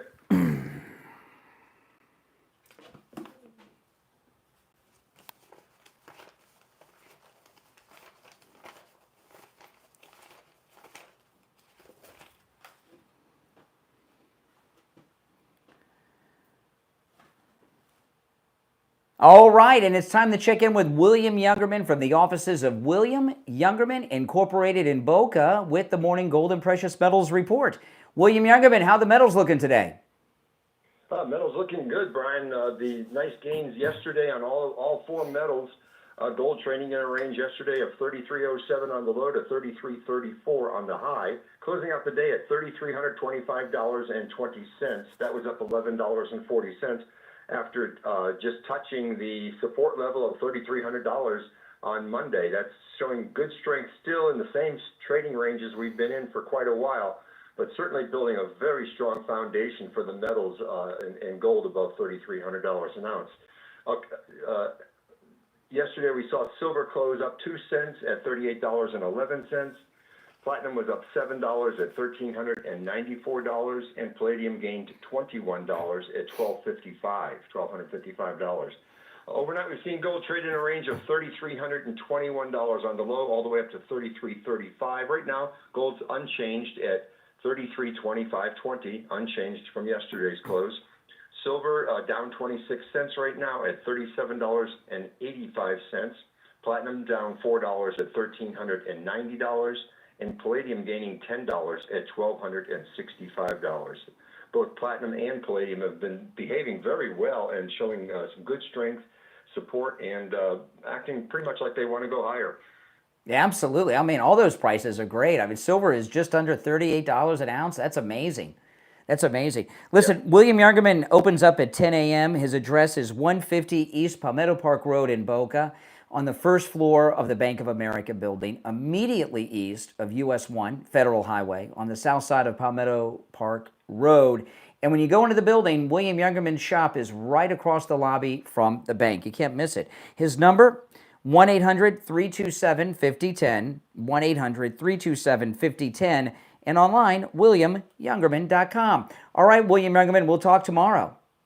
Okay, have a great day. Thank you. All right, take care. All right, I got a bit of I was a little inaccurate on my South Park thing, Steve. I got an updated story. I guess the original story I read was inaccurate. Charlie's not doing the voice. They're doing on South Park. They have somebody else doing it, but he did do the Fox and Friends, and the Fox and so he's not doing his voice on South Park. They just have somebody else playing him. But the Fox and Friends, which he did very well on, seemed to be an audition to me, because when he did it, he even rode like they did all kinds of activities outside of the studio. It was an audition. I don't care what anybody says, that Charlie Kirk was auditioning for a Fox show, and I want him success. Don't misunderstand me, but if he becomes a Fox star, Turning Point becomes secondary, and we need Turning Point because he does his afternoon show every day. There's only so many hours in the day. He can't do his show, run Turning Point, and then have a Fox show. He can't do it. It's too much. All right, so I'm glad that they didn't hire him at South Park. All right, let's go. You're on the air. What's your name? Where are you calling from? Can you hear me okay? Yes. Hello? Hey! Good morning, IB. Uncle Steve, nice to see you're okay, my friend. Hey, IB. Brian, wow, I couldn't get on for 2 weeks, man. I'm like, either you're really busy or my numbers was disconnected or something, man. I'm so happy to be on. Nice to hear you guys. No, the show's hot. The show's hot. Yeah, it's got to be a busy line right away after 16 years of listening. Oh, my goodness. 2 points really quickly and coming up on the end of time. When a guy called us about 4 years ago, and he says he wants the Democrats to divide the country in half, and the Democrats live on one side and Republicans live on the other side, I would like to know how he would do that. How you divide it, straight up, straight down, or sideways, and then you get the oceans on both sides. Who's going to choose where to go? It's another fight. Then you had Chris from. Am I still on? Yeah. Then you had Chris from Deerfield. Chris said it best. The Democrats also get the benefits of the wins that Trump is doing, and I also agree with Chris that I wish they can go on their own side of whatever they choose and live there in their squalor and let us prosper. Yeah. The opposite of win is lose. And they're falling down they're falling in the quicksand, and they don't have you're right. And since you've been trying to get in for 2 weeks, don't worry, I won't hang up on you that fast. I'll give you some extra time, IB. Trying to get in for 2 weeks. I gotta appreciate that dedication. It's like this. Trump just made this $1 trillion with a T deal with the EU. How can you argue against that? I was watching CNN, and they're depressed over it. They're saying, well, it's only saving so much. Well, Well, of course they're depressed about it. They're anti-Trump. I mean, but there's certain things, Steve, that you can't argue against. A trillion. Well, I think what you're saying is they are arguing against it. What do you think Rachel Maddow show is about? I don't watch that. A couple of topics like Jeffrey Epstein and that kind of stuff. Their world is falling apart. Yeah. Brian, you've used the phrase sometimes when you like the girlfriend maybe cheats, the guy catch the girlfriend cheating. They've been lied to in a way that they don't understand that they've been cheated on, and now they don't want to deal with that realization that they've been lied to, and they don't know how to come to the grips of that. And then you have the other front. You have the Islamic front.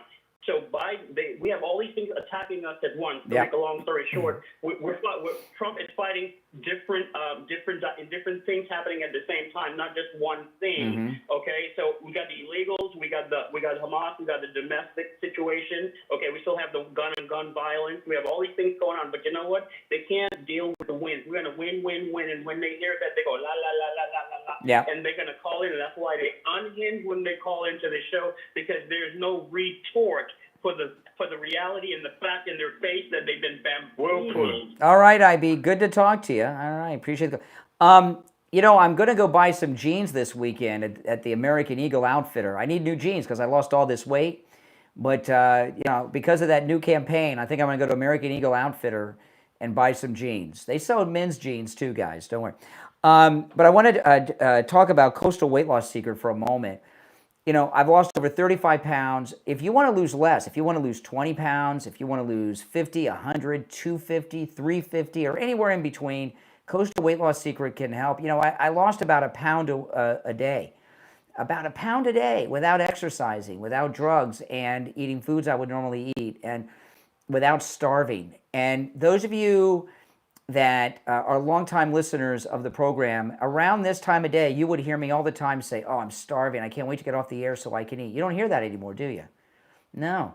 I've lost all this weight. I didn't starve myself. Now I'm in the maintain phase, and I'm still not hungry. I'm just eating normally, eating foods I would normally eat, Wings Plus, places like that. and it's awesome, and you can do the same. We've had listeners, Steve, from all over the United States call Coastal Weight Loss Secret, and they're losing weight.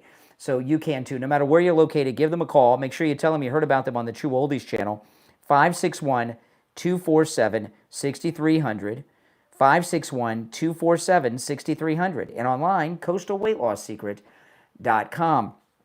But I was thinking about this Rachel Maddow. This Russian collusion stuff, a lot's coming out. Before you joined the show this morning, Steve, James O'Keefe got some documents leaked to him that Adam Schiff, who was one of the big Russiagate big mouths, that he was working out of an office at the CIA in Langley. Yeah. I was surprised. In person, they had Adam Schiff at Langley. I don't know. And, Rachel Maddow, she was the #1 media person on the left with the Russia hoax. Every night for the whole Russia, every night. That's how she ended up doing one night a week. She had a nervous breakdown when it was debunked. She did. I'm not joking. And I'm wondering. I think they're all having nervous breakdowns now. I'm wondering who she was working with and who was feeding her all that fake information she was broadcasting every night about the Russiagate. I wonder if she's a part of the Russiagate, the Obama Russiagate crew. I would not be surprised. She has access to the files. How? Well, then somebody was giving it to her. I'd like to know who that was. No. You know, President Trump yesterday, he was asked by a reporter about Obama being impeached. He says, no, he's not president anymore, but he said something needs to be done. He said something needs to be done. It needs to be made known what he did. So, you know, when we get if we get these indictments of Brennan, Comey, Clapper, Peter Strzok obviously thinks he's going to be indicted because he deleted all of his tweets that go back forever, right?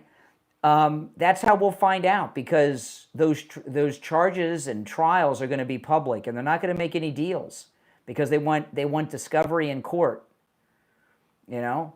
And people are going to when one of the reasons Trump won is a lot of people became Trump supporters when Trump got shot in Butler, and I believe the same people shot Trump that shot Kennedy. I believe it was an inside job by the United States. I believe, and I think most people believe that.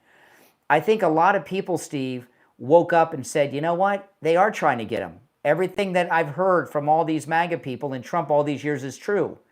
They are trying to get him. The lawfare is true. It's all true. And when he got shot in Butler, and when these indictments come around of these Obama coup conspirators on the Russiagate, that's going to wake even more people up. And Devin Nunes said something that I've been telling you guys for the last 2 years. And this is now because he's in the know. He's an advisor to the president, so they've seen the documents. Devin Nunes told Bartiromo a couple of days ago on Fox, the break-in to Mar-a-Lago, they were looking for the files that Tulsi Gabbard declassified. I've been telling you guys that. Devin Nunes said the same thing, and he knows for a fact they thought Trump had copies of all those documents of the Obama coup in his safe at Mar-a-Lago. That's what the whole break-in was about. That's why they brought the safecracker and broke into the safe. All right, Sounds very plausible to me. Yeah. All right, well, we're out of time for today, but we'll be back tomorrow at 6 a.m. We have 2 more days. Tomorrow and Thursday of the 48th year celebration of the Steve Kane Show. And then Friday on Open MAGA Mike Friday begins the 49th year of the Steve Kane Show on the radio, the longest running radio show in the state of Florida. I believe this is the longest running radio show in the United States with the same host.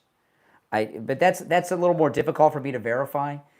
But the Grand Ole Opry claims to have the longest running radio show in America, but I don't think Minnie Pearl's still there. It's not with the same host, whatever they're doing.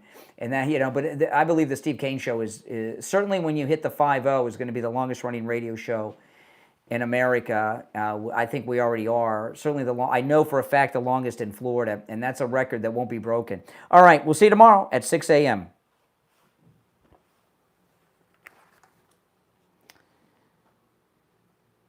All right, we're clear. Hey, listen, if you're new, make sure you subscribe, all right? And if you're already subbed, please like the video and share the video on your socials. That helps so much, guys. Take care. I'll see you on the podcast later today.